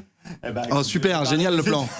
Génial. Attends, mets-moi mon plan en grand, c'est génial. Toi, Tes doubles plans, regardez. Mais là, je suis Oui, super Joe, où est-ce qu'on peut te retrouver? Alors, on peut me retrouver. Non, Où ça. pouvez-vous me retrouver? Vous pouvez me retrouver sur Instagram. Le nom de mon Instagram de Toy Photo, Oui. c'est French Toy Love. Attends. N'hésitez pas, hein, puisque si vous avez écouté ma chronique, vous savez que j'ai besoin de générer du trafic. Non, en vrai, je m'en fiche. Le clout, comme on disait à l'époque. Non, mais si vous voulez voir les photos que je fais, en l'occurrence, avec le jouet dont j'ai parlé aujourd'hui, le Sangoku, toutes les photos que tu as postées, que tu as diffusées en illustration, je vais toutes les mettre en carrousel à la diffusion de l'émission. Voilà, c'est le canal principal sur lequel vous pouvez me retrouver. Voilà. mais Et génial. ravi, tellement heureux d'avoir fait cette nouvelle émission avec vous. Je plein suis d'émissions trop qui content. arrivent, ça va être trop chouette. Ouais. Mon bon Greg, Oui. où est-ce qu'on peut te retrouver si on a envie de te pourchasser pour voler cet avion? Alors, en librairie, aux éditions Kurokawa, acheter plein de mangas. C'est grâce à ça que je m'achète des jouets moi après. C'est vrai. Non, Tu vas au Japon bientôt, là. Sinon, oui. En fait, quand on aura tourné cette émission, je partirai. Mais quand on aura diffusé cette émission, je serai revenu. Ok, très bien. L'un est clair. Voilà, pour le business toujours. Hein. Bien sûr. Les affaires sont les affaires. Les affaires sont les affaires. Voilà, et puis Qu'est-ce qui va nous ramener du Japon, celui-ci? Ce qu'on va lui demander. Oh, mon Kamen Rider, j'ai oublié de te demander de me le ramener. Bon, c'est pas grave. Très bien. Eh bien, je tenais aussi à remercier le studio du 7 qui nous accueille, qui produit, qui met à disposition le matériel. C'est une émission du studio du 7. C'est eux qui ont amorcé l'étincelle de la Renaissance. Donc merci à eux. D'ailleurs, ce premier épisode est disponible. Là, vous nous regardez en ce moment sur la plateforme du tuto du 7. C'est un abonnement de 4,99, j'allais dire 5 euros, pas du tout, 4,99 euros par mois ou 49,99 à l'année. Donc ça fait des mois, 2 mois gratuits. Oui, pas uniquement pour voir 20th Century Toys, Bien pour sûr voir que non. tous les programmes. Le catalogue, La Bonne 17. Auberge, d'autres choses d'Actual Play, The End Drags, Voilà. il va y avoir aussi une émission de quiz bientôt, et les Toys, donc vous avez accès à tout ce catalogue. Il y a une période d'essai de 7 jours, si vous n'êtes pas content, mais peu de chance, vous pouvez ne pas vous abonner, mais sinon effectivement c'est 4,99 par mois, sans aucun engagement. Écoutez-moi bien, vous n'êtes engagé à rien. Si vous vous abonnez pour 1 an, donc vous avez 2 mois gratuits, du coup, j'allais oublier, mais on peut en parler. Nico a eu cette idée de se dire, mais si les gens s'abonnent, nous on est contents, on veut cet enthousiasme, donc pourquoi on leur offrirait pas quelque chose? Nico, je te laisse en parler mieux que moi. Moi, je vous propose que pour tout abonnement... Voilà, qu'est-ce qui se passe? C'est bon. Voilà. Ah, mais parce que Greg a l'avion devant. Greg, atterris ton avion, on voit pas Nico. Pardon. Voilà, c'est bon. Non, toujours pas. T'es devant la caméra de Nico. Tu le mets, tu le mets le. Attends, Voilà. Ah, il voulait le poser sans le socle. Ok, Exactement. Très bien, bravo. Ouais. Il manque la roue avant. Excuse-moi Nico, donc tu t'es dit, pour les gens qui s'abonnent pour 1 an, même s'ils ont 7 jours gratuits, s'ils ont 2 mois, 7 jours d'essai gratuits et 2 mois gratuits en s'abonnant pour 1 an, on veut leur proposer... Oui, on veut leur proposer un concours pour gagner ce prototype de Furior, en l'occurrence en résine. Donc c'est le proto que j'avais réalisé pour réaliser le packaging. Le packaging qu'on voit à cet endroit-là, que il ne me semble pas avoir montré. La beauté. Donc, le plus près de ta tête pour qu'on le voit en de bonne. Ouais, voilà, nickel. Ce prototype-là, donc c'est une édition non peinte. Il va être fourni dans sa boîte avec la mousse à l'intérieur. C'était en l'occurrence du polystyrène sur ce tout premier proto, avec la possibilité de mettre l'épée sur le côté. Il sera dédicacé. Est-ce que tu peux nous montrer l'arrière de la boîte aussi, qui est très belle, parce qu'il y a un cross-sell avec les autres. Et alors là, Mathieu pense déjà à réaliser le prochain personnage, qui est l'ours, là. Il réfléchit déjà à le faire. Magnifique. Donc avec le code... oui, on va vous mettre un code, ce sera sûrement le code Toys. Ça sera dans la description, on va aussi le dire sur les réseaux. Voilà, si... attendez, je me remets, tac, voilà. Si vous vous abonnez pour 1 an, puis-je avoir le proto votre nom sera jeté dans l'escarcelle qui permettra de piocher quelqu'un qui gagnera donc au tirage au sort ce magnifique... je c'est ça. Bien sûr, attends, pensez bien je suis devenu un pro de la réalisation. À utiliser le code. Voilà, si vous utilisez le code, vous êtes éligible. Si vous vous abonnez autrement, c'est super, mais vous ne serez pas éligible. Donc n'hésitez pas à utiliser le code qu'on mettra en description, qui est valable sur les abonnements d'1 an. Voilà, écoutez, merci beaucoup. Merci encore une Ben, fois, merci Nico, pareil. c'était super. Merci Joe, c'était super. Et avec grand plaisir. C'était super, vous êtes vraiment des chefs. Merci beaucoup. On va proposer d'autres choses dans les épisodes. Il y a une saison entière qui arrive. Ça va être super. Toutes nos idées, toutes nos envies. N'hésitez pas à nous faire des retours si vous avez envie. Et puis encore une fois, merci au Studio du 7 dont on rejoint la famille. Oui. La famille du Studio du 7. Merci à eux et on vous dit à très vite pour de nouveaux épisodes. À très bientôt. À bientôt. Ciao. Je mets le plan large pour le au revoir. Ah. Ouais.